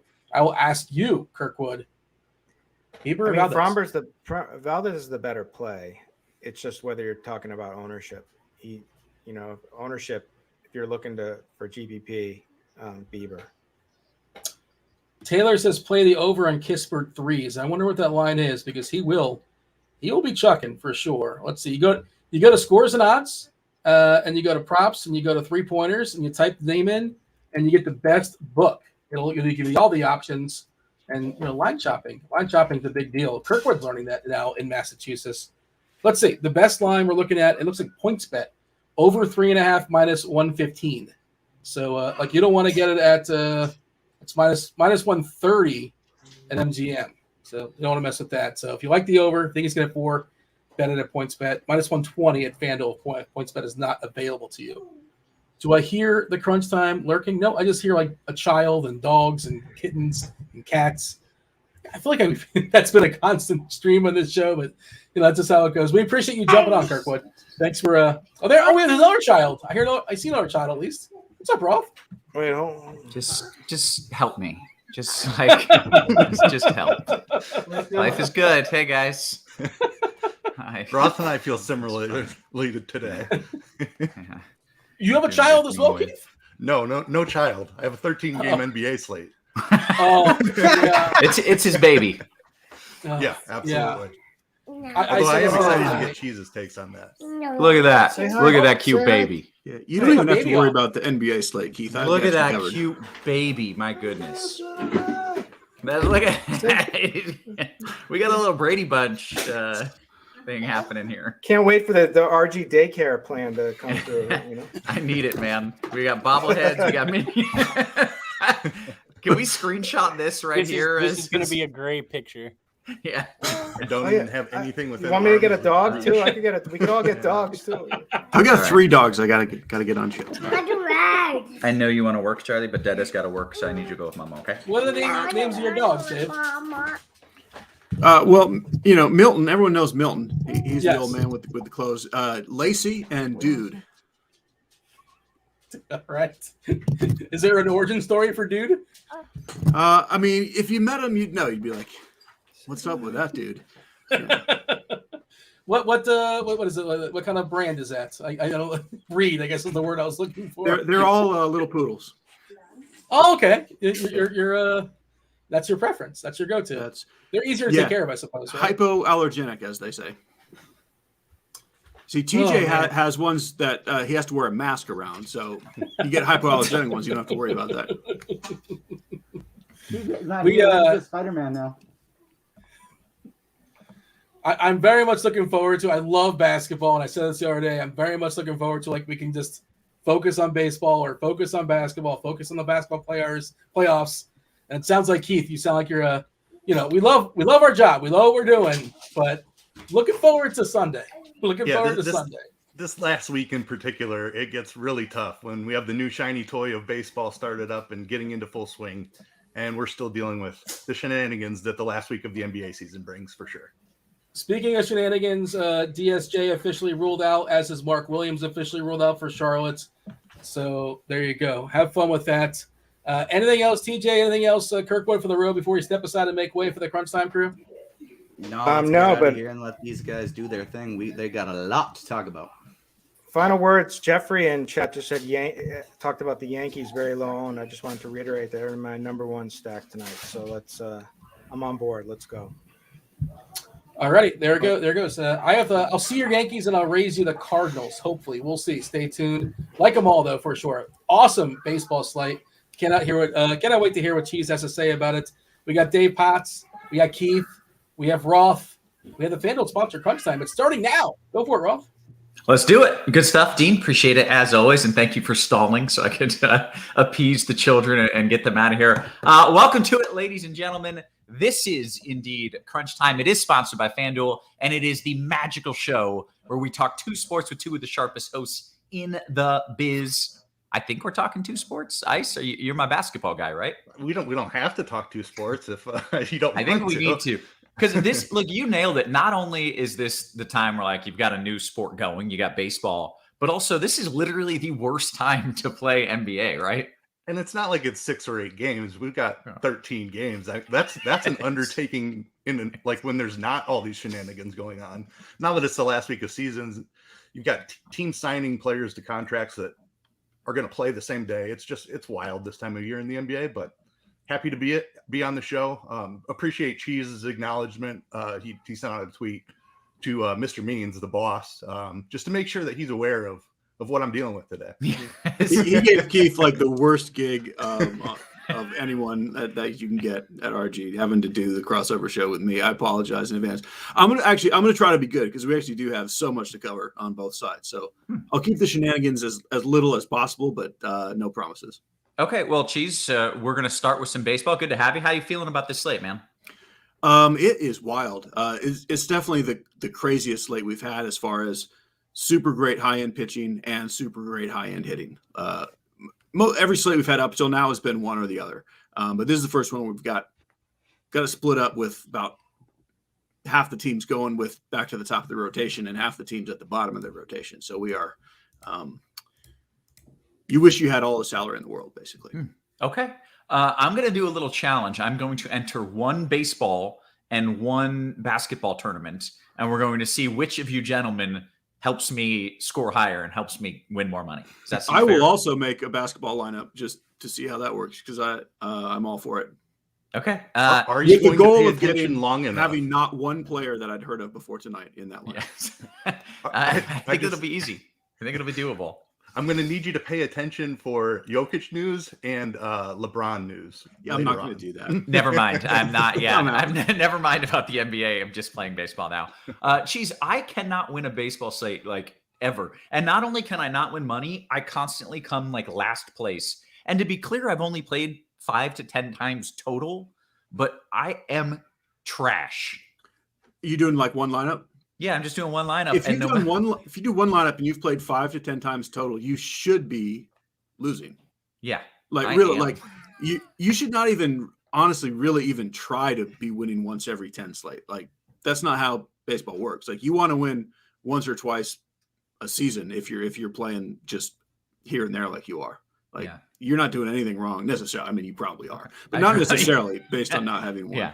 All right. Well, I'm going to try to learn this season on quiet weather days. I'm going to try to get a few lineups going. Speaking of quiet weather days, I am here to be the meteorologist. There's no real issues here with baseball weather. Some light rain in St. Louis, like drizzle. They're just going to play through it off and on, spotty drizzle. And then there's a small chance of a big storm in Kansas City. I don't think it's going to happen. And if it did happen, it would probably just be a delay. So I'm not concerned about either. I think hitters only. That's hitters only. Okay, then. Yeah, the Kansas City game is hitters only. So great. Yeah. So either way, I think the weather is going to be just fine. We do have some healthy winds that are worth noting. I think was it St. Louis? St. Louis. It's warm. Winds are blowing out to left at 15 to 20 miles per hour, and then Kansas City as well. It's warm. Winds blowing out to left at like 25 miles per hour. So those are my favorite spots for the bats. And just right away, I'll mention those are probably the 2 best hitting games, even without factoring in the weather. Ooh. Oh, I like it. Okay. Let's talk about the slate. We've got lock at, I believe, 6:40 for baseball, Cheese. The main slate actually does not start early today. They've got early games, but the slates are not locking until later. Oh, okay. All right. I think when we originally set up this show, I think we thought that it would, but main slate is actually at 7:05. Oh, okay. It's cool. Well, that the early show was the reason for everyone seeing my babies. So hopefully they enjoyed that for no good reason. Okay, Cheese, let's talk about the slate. Let's walk through it. We like to start with a little pitcher talk usually. Yeah. Okay. So here's the situation. Like I mentioned, this is the first slate like this season. We have 5 aces and 6 if you want to include Andrew Heaney as an ace. We'll call him one of the aces. So we have 6 aces, and then just a tremendous drop off to nothing. Yes, sir. Oh, because the first time when we had all the aces going, they were all going. So we didn't really love the hitters because everybody was good at pitching. But now half of the aces are going and half of the crap guys are going. Correct. So you get everything. Correct. So you've got some teams back to the top of the rotation, but some are just now on their SP5. Oh, that's it's fun. Just completely crazy on both sides. Oh, that's fun. Okay. Now, I will tell you what I'm doing very specifically. Those 6 aces make up exactly 100% of my player pool on both sides, period. I don't have a single pitcher anywhere in any lineup that's not one of those 6 aces. Now, what I said in the article, and I'll reiterate, because this is baseball and things work the way they do, 1 or 2 random cheaper pitchers is going to beat the aces points per dollar, if not raw points. That's just the way it works. But to try to pick one out and say, oh, I think I see a reason why this guy's a good play is nonsense and it's ridiculous. And I do not recommend that you do it. Okay. I'll tell you who some cheap stuff is, I guess. But again, I have something like 50 lineups. If I had 300 lineups, I would have those 6 guys, period. Okay.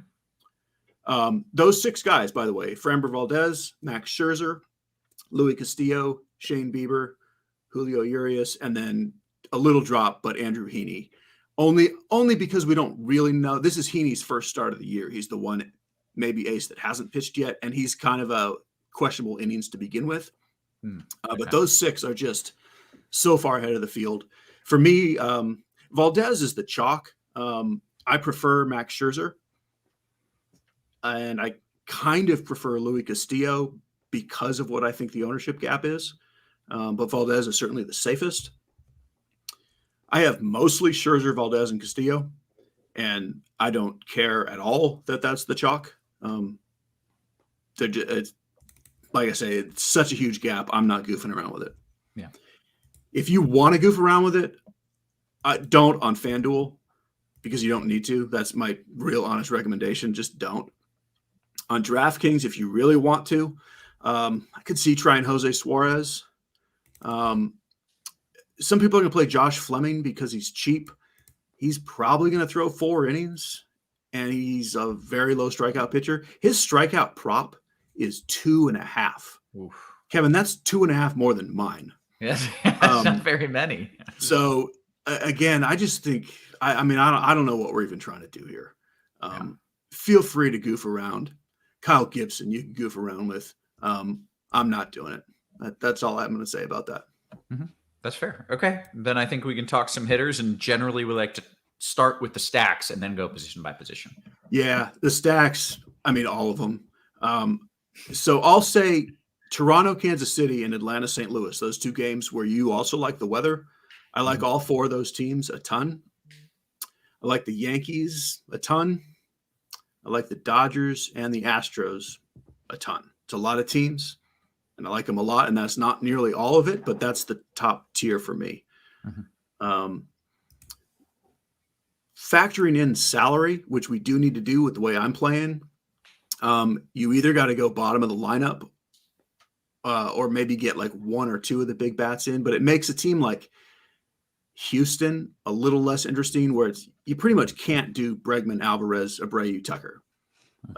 If you're playing the Yankees, you can't really go Judge, Torres, Stanton. Like, you're going to leave someone out of these stacks. So I like the teams that are a little deeper, a little more spread out, kind of like that's what Atlanta and St. Louis are. Kansas City is cheaper to begin with. That's why I like them. But all the stacks are good. Cheese, if I'm making a stack and it's one of these times where I can't spend up and get, the 1, 2, 3, 4 guys, and I do a back of the order stack, can I throw in the 3 or 4 hitter, or does it completely ruin the correlation? It does not ruin it. And that's what I like. So I really like playing in all these stacks one of the big bats with a wraparound stack, like one of Judge and Stanton, one of Alvarez and Tucker, one of Goldschmidt, Arenado, and then go lower in the order. And would you want that guy to be closer to the top of the order? That way it correlates more to the lineup, or no? If you don't have a positional need based on who you're choosing between, sure, get the guy who's closer to the other bats you're playing. Yeah. But it really doesn't matter as much as you might think it matters. Okay. Great answer. Okay, let's go position by position. And we like to start at the catcher spot, Cheese. So I'm going to mostly point out salary savers on DraftKings, while on FanDuel pointing out that you can get a lot of great players right around 3K or low 3Ks, which is why you can build more of a superstar lineup there. I do like Sal Perez and Wilson Contreras, even on FanDuel. On DraftKings, I want to get up to Perez where I can, but needing salary, I like Danny Jansen at 2,900. It's kind of the go-to cheap guy. Higashioka is fine. But pretty much like with most of these positions, I'm just going to say the cheap guy in your stack. But do get Perez if that's something you can do. Okay, first base. In a perfect world, you would play Guerrero, Goldschmidt, Alonso, and Freeman. This is not a perfect world. So realistically, you're not playing much of those guys. I really like the super cheap stuff on DraftKings. Not really like as a stretch, but Luke Raley, Hunter Dozier, Derek Hall are and Tristan Mikasas, Sukasas are well under 3K. And even Juan Yepes, who can also play in the outfield. I'm very happy with the cheap first baseman there. And on FanDuel, Nate Lowe and Ryan Mountcastle, Justin Turner, even Joey Meneses, those guys are all around 3K and pretty likable. Okay. Second base. The chalk is going to be Brandon Lau because he's cheap and he's batting second for the Rays against Chad Kuhl. I think he's very good chalk on DraftKings because you need the salary. Not sure that he's great chalk on FanDuel where you can pay a little more and get Albies or Gleyber Torres, Marcus Semien. I like going up just a little bit there. Whereas on DK, you're going up to $6,000 for bets, which ruins your whole lineup. Even Torres and Semien and Albies are pretty tough to get, which is, again, why Lau is such crazy chalk. I'm playing some Bryson Stott to get away from Lau. You could do it with other guys. Taylor Walls on the same team is fine. I think we're still waiting on a Cleveland lineup. I would play some Gabriel. I'm going to say Arias. I've never heard his name pronounced. But basically, it's tough to spend more than 3,400 at second. Okay, then take me to third. And you're going to spend up here. I know it. I know you're going to do it. Well, it's always one of the best spots. There are some good cheap plays here. But other than Devers and Riley on DraftKings, and really Devers and Riley on FanDuel as well, and kind of Bregman, it's not super expensive. I think Matt Chapman will end up being chalky-ish because he's 3K on FanDuel, 4-1 on DraftKings. I like Josh Donaldson in that same range and Yandy Diaz in that same range. On FanDuel, Muncy at 3,200. I also like. You could also do the Hunter Dozier thing at third instead of first, or Josh Young for Texas. And then on FanDuel, Jordan Walker is third base eligible as well. He's 2,500. Fits in a St. Louis stack for sure, but I don't even really mind him on his own. Okay, shortstop. So this is the spend up position because the spend ups aren't that expensive and the cheap stuff is the worst. There's pretty decent cheap stuff for me at every other position. So Witt, Bichette, and Seager are the three guys that really aren't overpriced at all. And you can add on FanDuel O'Neal Cruz in with them. So that little group is really most of what I'm doing. You can go down a little more to Tommy Edman. But this is the one position I don't want to punt unless I really have to. And mostly in a stack. Okay. Outfield. The outfield is wild. It would be glorious to have money like Alvarez, Judge, Acuna, Springer, Betts, Tucker, Schwarber, Rodriguez, et cetera, et cetera, et cetera. They're all absolutely fantastic. My two favorites, as probably everyone's two favorites, would be Alvarez and Judge. And I've got some lineups where I've got them as the one-off. But for the most part, I'm playing super cheap guys on DK. But again, on FanDuel, you don't have to super punt because Stanton's 3,100, Brian Reynolds at 3,400, Yoshida at 32, Teoscar Hernandez at 32. There's a whole bunch of guys in that range.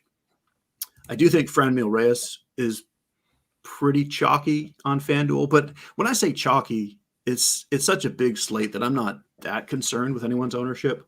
But I do think as far as like sub $2,500 plays on FanDuel, I think Reyes will be the chalk.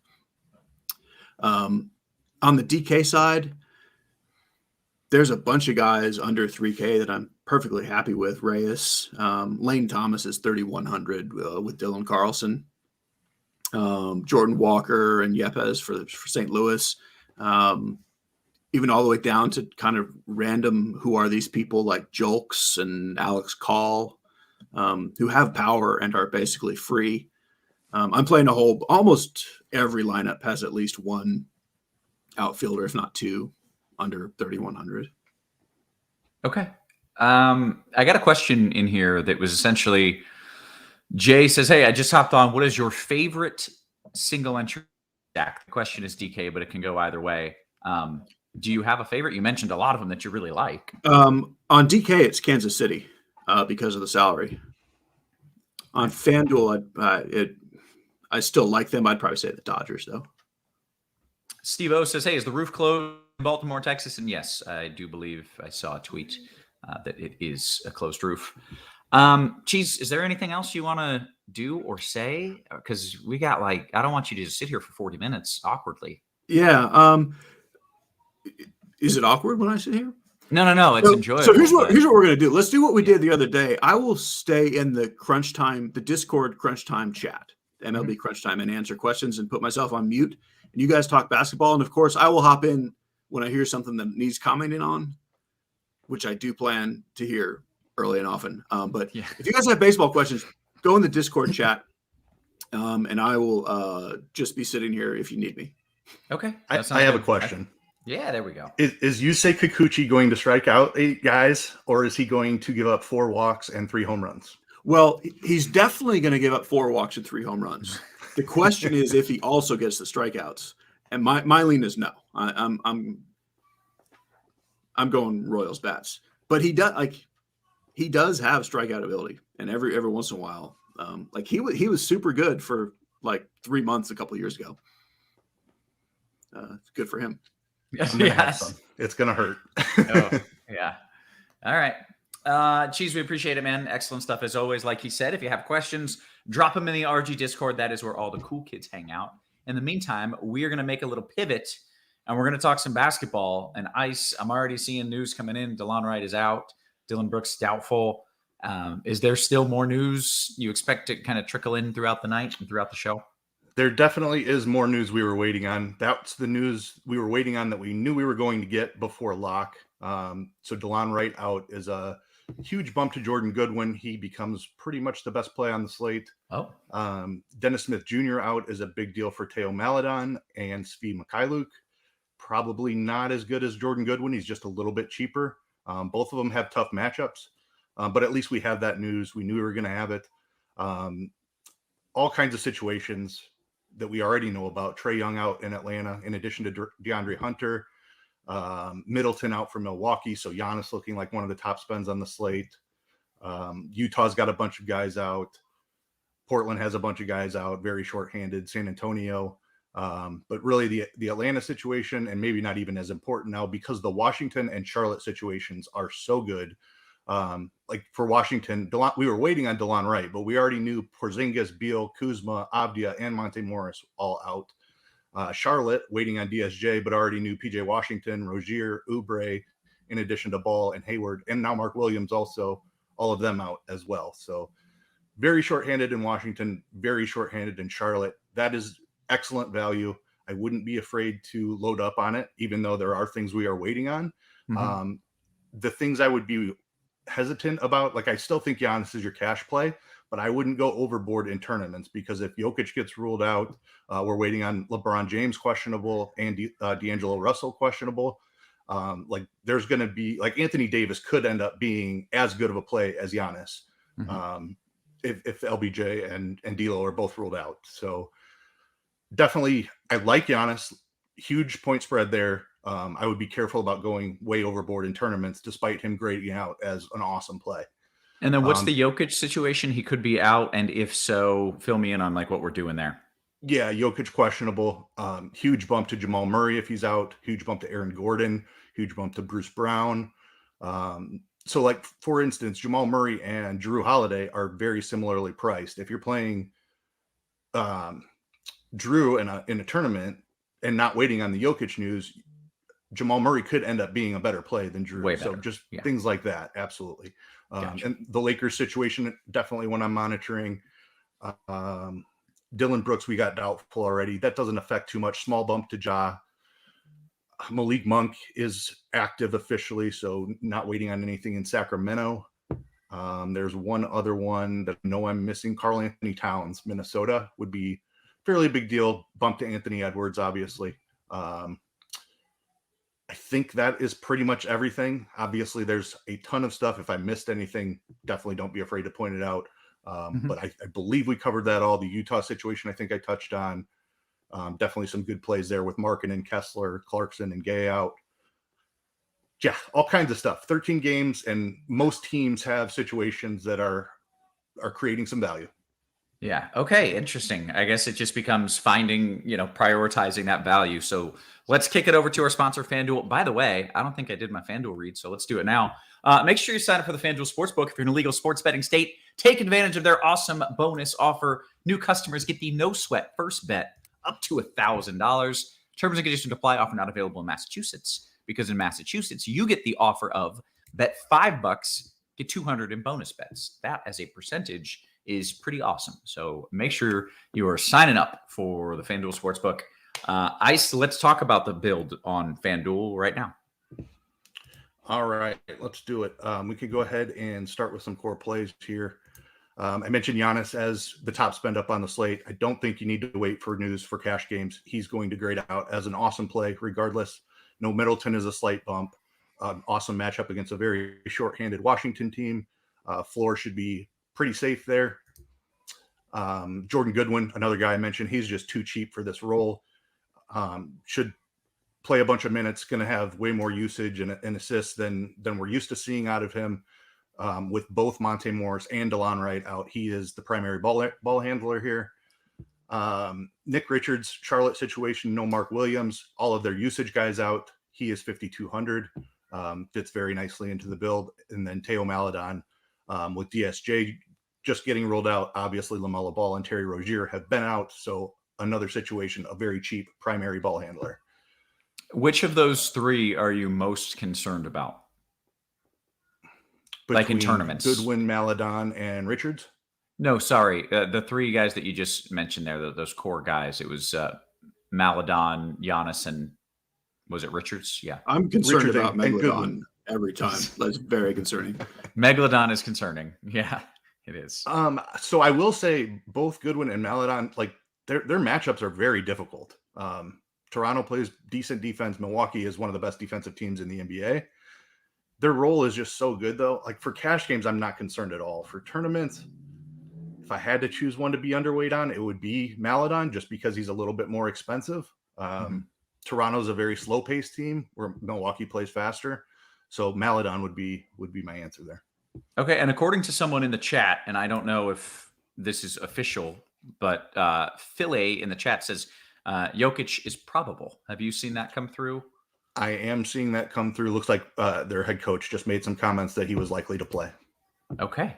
So there you have it. That kind of removes the one massive piece that we were possibly waiting for.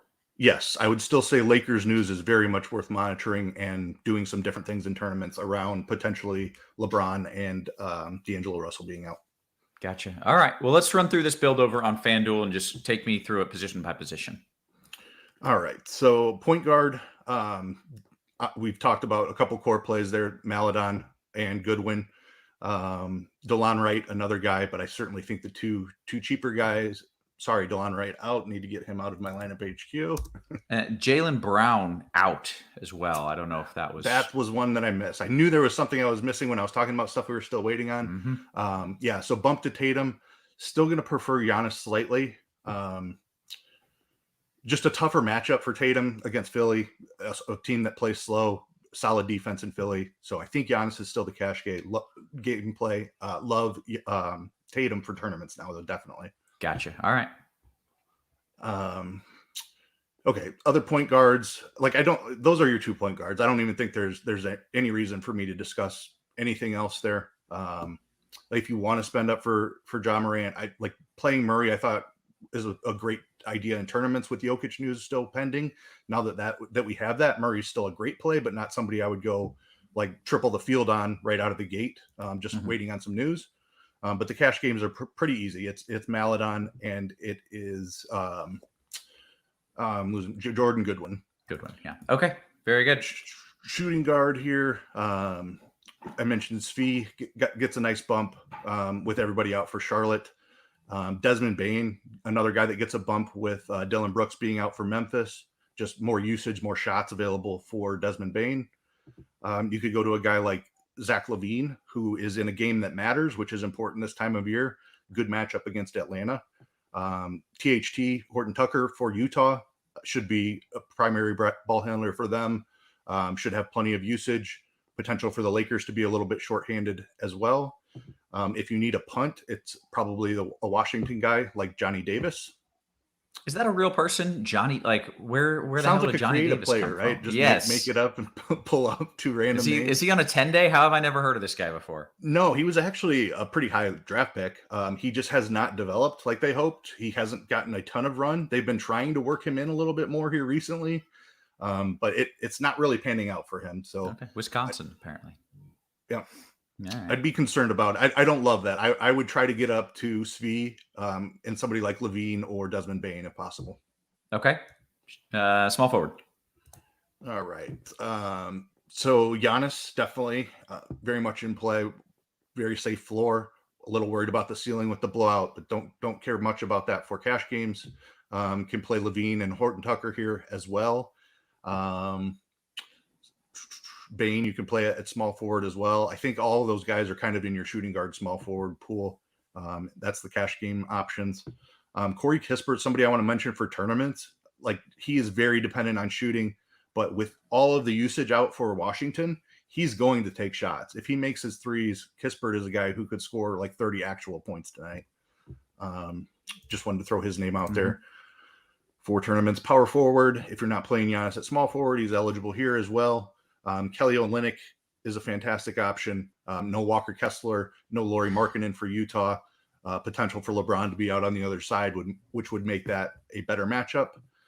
JT Thor is a cheap Charlotte guy, never comfortable, not a big usage guy. He's going to play a ton of minutes, and he's been shooting a little bit more here recently. He's only 4,800, so as a pure punt option for cash games, I like it. I would definitely be underweight on him in tournaments. Let's see. Drew Eubanks for a very shorthanded Portland team is another mid-range guy that I like quite a bit. If you're spending up, I would look to Jaren Jackson or Pascal Siakam. Okay. Power forward. That was power forward. Just kidding. Center. Centers. Nick Richards.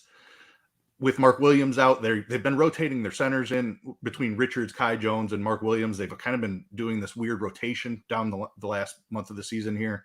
But Mark Williams is out now. So Nick Richards is already been announced as starting and should be locked in for uppers 20 minutes at least. potential for like low 30s minutes as well. He would be the cash game option for me, certainly. I love Jokic in tournaments now. I mean, matchup against Houston, there's certainly blowout risk there, but he's been questionable all day, so feel like that the ownership number should be pretty attractive on him. Jakob Poeltl against Charlotte. Charlotte is a team that struggled against centers all season long. 6,900 for him. Definitely don't mind that. If you wanted for tournaments, I absolutely love Kai Jones as a pivot off of Nick Richards. If Richards happens to get into foul trouble, Kai Jones would be the great benefactor there. Have him projected for 27 minutes, so we already have a little crossover projected. But he would just play like they don't have anybody else for center really. If Richards were to end up in foul trouble, so love Kai Jones in a tournament. Mentioned Eubanks at center, can play him at power forward, or I mentioned him at power forward. You can play him at center as well. Okay. Kai Jones and Nick Richards should start a band. That just seems like two more creative players potentially. There you go. All right, we got a new band. Can you go? Let's see. They're both center only, huh? Yeah, Richards and Correct. Kai Jones. All right, so no, Yes. they cannot be in a And band I would not be thrilled about playing them together anyway. Oh, okay. All right, let's kick it over to DK here and walk us through a build. All right.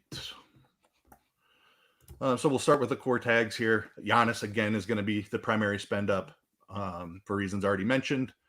Very similar core plays. Theo Maledon, Jordan Goodwin, just both too cheap, primary ball handlers. Nick Richards, already talked about him on FanDuel as well. The lone difference here is DeJounte Murray with a tag. Mentioned Trae Young is out, DeAndre Hunter is out, and this game matters to Atlanta for playoff seeding. So DeJounte Murray only 7,600. When he was with San Antonio last year and like the primary guy, we saw him almost 10K. So you're getting DeJounte Murray at 7,600. He is just way too cheap for his role today. So absolutely agree with that as a core play. Let's just move it on to some position by position here. We'll start at point guard. It's pretty easy. Again, it's DeLon Wright. And Maledon is cheaper here, or Goodwin is cheaper here, rather. But he also has shooting guard eligibility, which is a big deal because point guard is always loaded. Like Goodwin on DK at 4K is an absolute lock button. I mentioned not being afraid to take this early value that we have and not being worried about waiting on value. Goodwin is a guy I think that you can just like lock in because of that shooting guard eligibility. Okay. Outside of Maledon and Wright, you have Murray as well. I think you keep saying right. You don't mean right. You don't mean right when you're saying that. You're right. So before that news, I had this build and I have an ownership number on him. So he has stayed in my lineup HQ even after refresh. You are absolutely right. Thank you for correcting me. It's Jordan Goodwin. It's Theo Maledon that are the cheap guys. DeJounte Murray is the spend up. Those are your three guard plays. I think it's a very good idea to play a guard in the utility spot as well.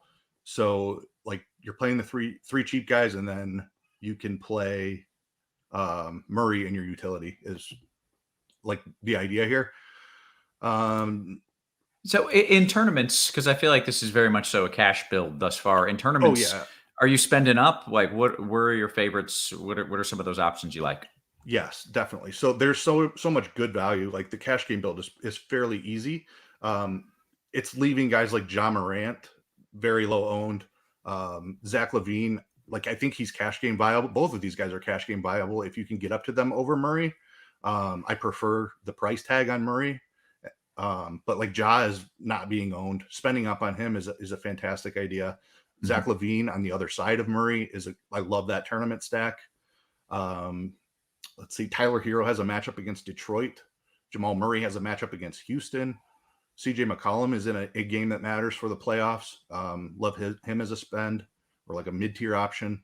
Shai Gilgeous-Alexander. I think spending up is a great way to flip the build. And I've discussed this in the past. Like you have Goodwin and Maledon, right, as like mega chalk. Mm-hmm. Just play one of those guys. Fade the other one. Hope that you get that right. And then you spend up. You get a ton of ceiling that way. So I don't have any issues being at the field or above the field on both Maledon and Goodwin. But when you do your lineups, if you limit it to just one of those guys per lineup. And I wouldn't do that in all my builds. Like the chances of Maladon and Goodwin being optimal are really, really high. So keep that in mind. But I definitely want some lineups where I only have one of those guys. Gotcha. Okay, very good. I don't know if we're at shooting guard here or if that was kind of... Yeah, I mentioned Murray and Goodwin, who both have shooting guard eligibility. I think they're both in your cash game lineup. You can certainly consider Zach LaVine. You can play him at small forward as well. Desmond Bain just on the outside of the DraftKings build for me. A couple of small forwards, mentioned LaVine, love him tonight. A game that matters, big usage guy for Chicago. Brandon Ingram in another game that matters. Pelicans and Kings both fighting for playoff seeding. Sadiq Bey was popping earlier. I still think he's a very good value. DeAndre Hunter is out in addition to Trae Young. He's been seeing a lot more minutes here, so love that as a value option. And let me cut you off real fast. I'm sorry, I hate doing that, but I did get a question earlier. You mentioned Bey here on DK. Do you have the same interest in him on FanDuel? Because when you went through FanDuel, I don't think you mentioned him. He's a little bit more expensive on FanDuel, still very much in play. Love him in tournaments, just wasn't part of a cash game build. Gotcha. Okay. All right. Some power forwards. Probably Giannis is your spend here today. JT Thor is a guy that's been popping up a ton just because of the value play. I definitely prefer Bey over Thor if you're choosing between them. Like if you're only playing one, I would definitely go Bey. I think it's viable to play both of them though as well. Kelly Olynyk, another guy in the mid range if you were looking for somebody there. In center position, it's going to be Nick Richards, and I believe that you want to play a guard in your utility, so probably only room for one, which is rare. I do think that playing two centers in tournaments is a very good idea. That's often a great strategy. It's generally the chalk strategy. I don't think that's going to be the case today. There's so much value at guard. I think a ton of people are going to be playing guards in their utility, so playing two centers is going to be a great tournament strategy tonight. Okay. I just noticed one thing. So Thor is actually the guy's name. That's not a nickname. Yeah. Oh, no. That's glorious. This whole time I was assuming that's a cool nickname. Okay, carry on. I'm playing that. That's the real name. In baseball, there's a Thor, right? A nickname. Well, but it's a nickname, right? Yeah. So I assumed it was that situation. Right. No, that's even better. It's the real deal. It is better. Okay, Ice, anything else that you want to add here? No. I think the Denver situation is really interesting. I was going to be targeting that game heavily with Jokic out. I'm not sure that people are going to be playing that now. Like it's a matchup against Houston. Houston has been running their guys like big time minutes. So I love that as a game stack. I mentioned Atlanta, Chicago as a game that both sides are trying, and Sacramento, New Orleans. So just a couple of game stacks I'd be targeting for tournaments. Okay, with Jokic in now, do you have? I mean, Jokic against Houston. If that game can stay close, that's a good spot to be, right? Yes, absolutely love it. Okay. Do you have any Jokic ownership, or just you don't have time to make that pivot? Okay. Yep. Very good. All right. Okay, let's go to some questions here. We'll start. Cheese, anything you want to add? Sorry, anything that came up in baseball while you were AFK? No, we're just we're getting a bunch of questions and we're talking through them, but nothing new. Very good. All right, I'm going to start taking some questions from the Discord, from the YouTube, from all over. We've got 13 minutes until NBA lock. We got another 5 probably until baseball. Who the hell knows? We probably won't even stick around for that. But we'll just dive into some questions. We'll do it right now. Let's go to Hoosiers Hang Banners. Says I'm riding with Murray, and Fox in my Yahoo build, avoiding the cheap chalk. But do we not want Murray anymore because Jokic is in? Oh, I still think you can play Murray. I mean, it's Houston. Like, still a great play. Okay. Jamal Murray, FanDuel that is. Right. FanDuel GPP Skylar May. Is that a real person? He's real. Let me see what our projection is on him. Not a huge usage guy. Like, Portland is so shorthanded. It's viable. He's not even like minimum price though. I just think that the other guards are in a much better position. I feel better about them. Like the matchup against Memphis is tough as well. I think Goodwin and Maladon are both better plays. Maybe if you have Goodwin already and you're just not wanting to play both of them, I don't hate him as a pivot off of Maladon. If he was min price, it'd be different, but he's not. Okay. This is kind of a fun question, and you don't have to answer it if you don't want to. But the question is, what is the most you've ever won on FanDuel or DraftKings in one day? I'm going to start with Cheese because I think he's going to. Yeah, I'm pretty sure I know the answer. Cheese, what is $47 it? last Wednesday. You've won the Millie Maker. You've won $1 million. Once or twice, I can never remember. I don't know. I also the same, but that's probably the most I've won in a day. It would make sense for that to be the most you've won in a day. So, good luck competing with that, Ice. What would you say? And you don't have to answer it if you don't want to. Yeah, no, I definitely am nowhere in Cheese's realm, but I do have a couple of nice days. I have a 6-figure day in NFL. KBO, for some reason, I was running really hot one week, and I won the main GPP in back-to-back days. KBO, Korean baseball, is that? Korean baseball, yes, absolutely. So it was during the pandemic, and you had to stay up till like 4 a.m. to get the lineups. So it was just fantastic. Like, I don't know. I really enjoyed it just because it like the field was pretty soft compared to like a Major League Baseball slate. Right. A lot of people would just set their lineups and then go to sleep. So you had all kinds of empty spots in lineups. But yeah, I took down the DraftKings main GPP one day and then the FanDuel one the next. So that was a fun grind. I remember having to forecast for that and be like, no one's reading these, right? No one actually cares, right? All right, let's see. Got that question. Favorite center in FanDuel Cash and GPP. So FanDuel favorite center. Nick Richards. Okay. Cheese, we got a question here in the YouTube for you. Any interest in Andres Jimenez at second for Cleveland? Says, I know he's a bit pricey, but I don't like him at all outside of a Cleveland stack. I mean, I shouldn't say not at all. It's just I don't think he's worth even what he costs. Like, there's so much opportunity cost to spend up on anything that I don't like it. Okay. Flying Armbar says, Ice, is FanDuel a balanced build tonight, or are you going a little stars and scrubsy? I think you want a star in there. Tatum in an awesome spot. Jokic, I think, is in a really good spot. Giannis is great. Like I think you want one spend up at least. Okay. Jumping into the NBA crunch time here on our Discord. FanDuel GPP. This is a good start. This is so garbage, but this is where I am. The last piece at power forward, Dean Wade or Anthony Gill? Yeah. The guy, the fish. Always the fish. The fish. I think you play the fish, but Ice, you're the guy who actually knows what he's talking about. Yeah, I think there's potential for more opportunity just because of the shorthanded Washington situation. I'd go Gill. Okay. What about Nunn, especially if he starts for Washington? What's that, Cheese? Yeah. Yeah, Nunn is very much in play. I think he's a guy who would get run in a blowout as well. So don't be concerned about the point spread there. I think that might actually help him. We don't have him projected to start currently, but certainly keep an eye on that. He could start, and then like that just bumps his minutes projection even more. Okay. I'm getting another question about Gill. I'm sorry, I missed your answer there. Are you cool with Gill on FanDuel? He's 3,600. Yes, definitely. Projected to play almost 30 minutes. Could see upside for more. Like, they're really shorthanded there. Okay.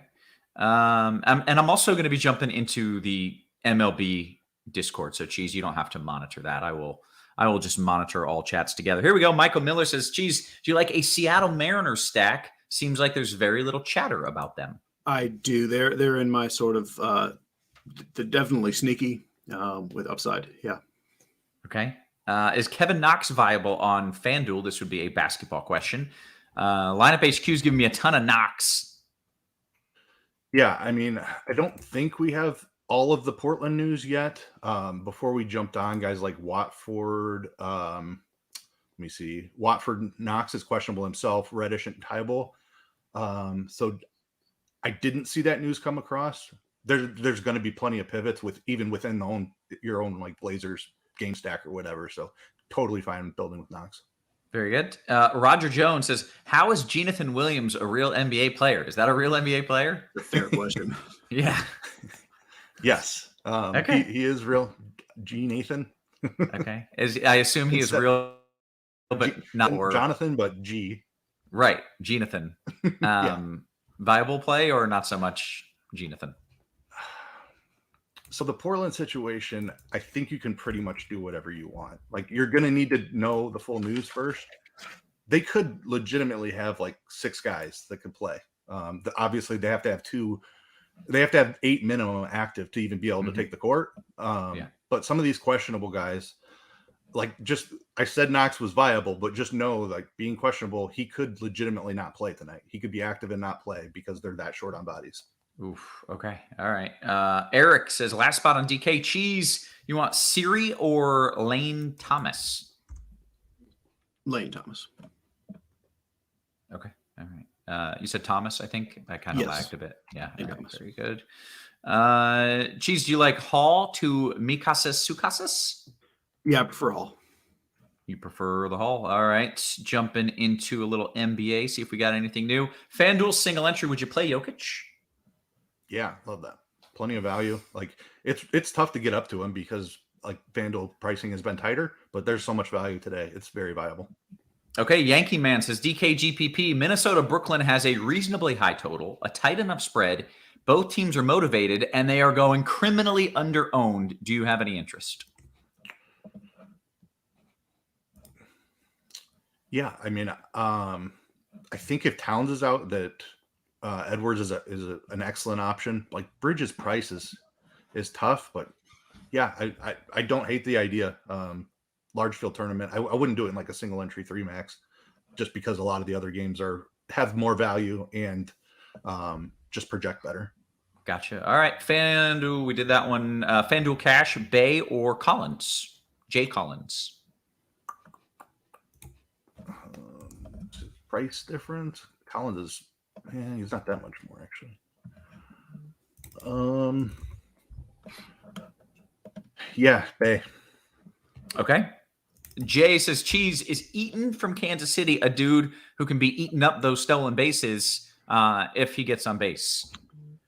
I mean, he's not that dude that you're thinking of who can steal 100, but he's like, he would be like a 20 stolen base guy. Or maybe 30 in a full season. He can, but he's not like, oh, he's definitely going to steal. Who's that dude that can rack up the stolen bases? Is he thinking of someone else on Kansas City? I don't know, but it's not him. Okay, all right. All right.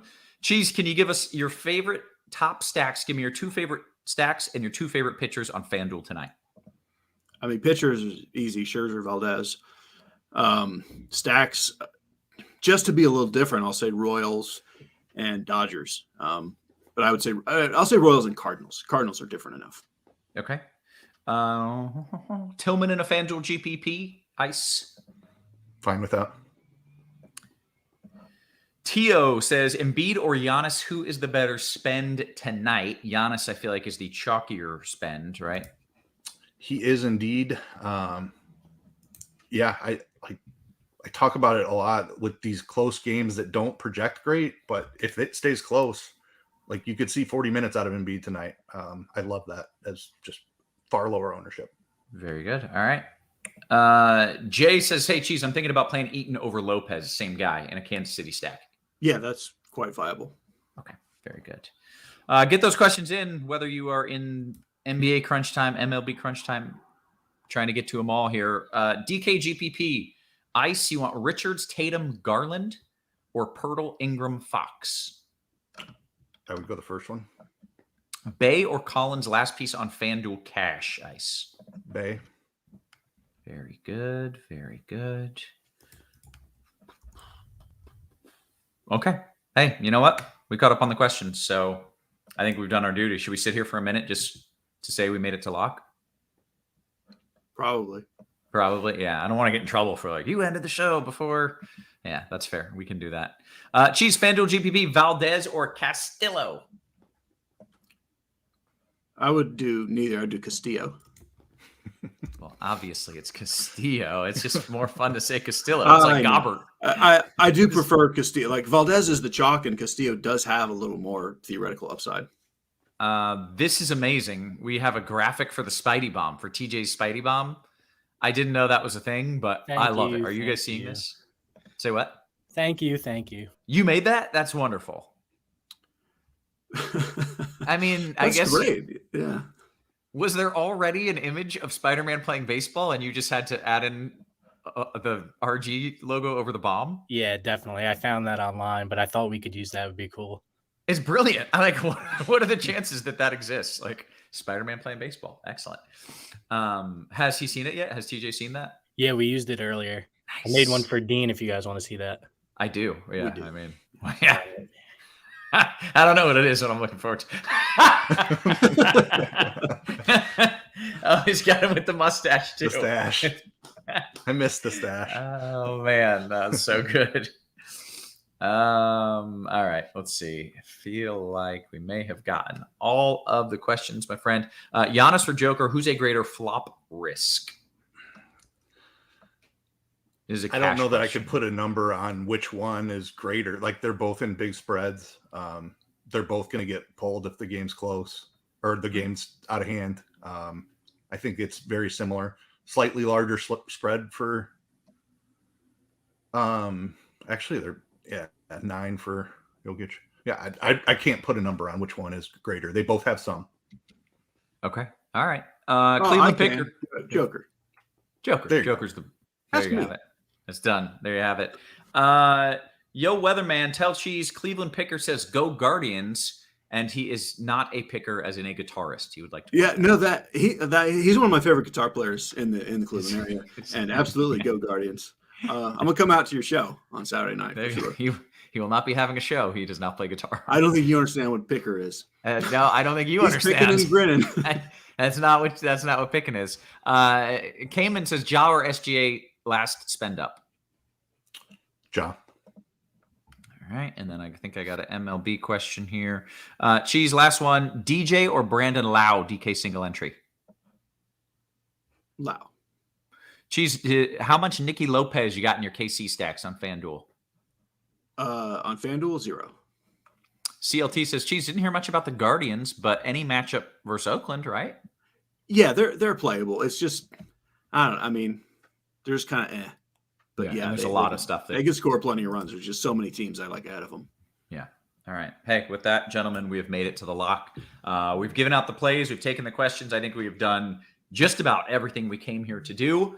So with that, we will bid you adieu. Oh, no. Well, I haven't asked Keith a very important question. Please. Where are we at on the tunnels? On the tunnels? In Phoenix, you're going to talk to the mayor about getting the walkways closed in. So kind of like, for a little background, Keith is from Arizona. So at the RG party, it turns out Keith is good friends with the governor of Arizona and the mayor of Phoenix. So I told him that they need, I don't know if you've ever been to Phoenix, it's hot. In Minnesota, because it's so cold, they have like indoor walkways, like skywalks, like building to building, so you stay inside. Oh, that's smart. Well, they need that where it's super hot too. So we don't have Sure. to ever go outside, just like these air-conditioned walkways from building to building. So Keith was going to be on that, and I haven't checked back in. How did the meeting go? Emails and text messages have been sent. No response yet. You haven't even met yet? I will follow up. Okay, Unfortunately, having just trouble get getting back. through. We're going to need you to push the issue a little bit. Sometimes you It's got about to be summertime, and this is the whole point. Like, at least Right. get it started. Sometimes the temperature there is just, it's like 117 degrees. And I'm like, It's how does, why would they not want to stay inside just as much as they would when it's -7 in Minneapolis? I don't understand. It seems horrible. It really does. Okay, now that I have crapped on where you live, and we can bounce on out of here. For Cheese, for Ice, for our wonderful production crew, always working hard behind the scenes, guys. We appreciate you. We love you, and we will catch you tomorrow. You have been crunched.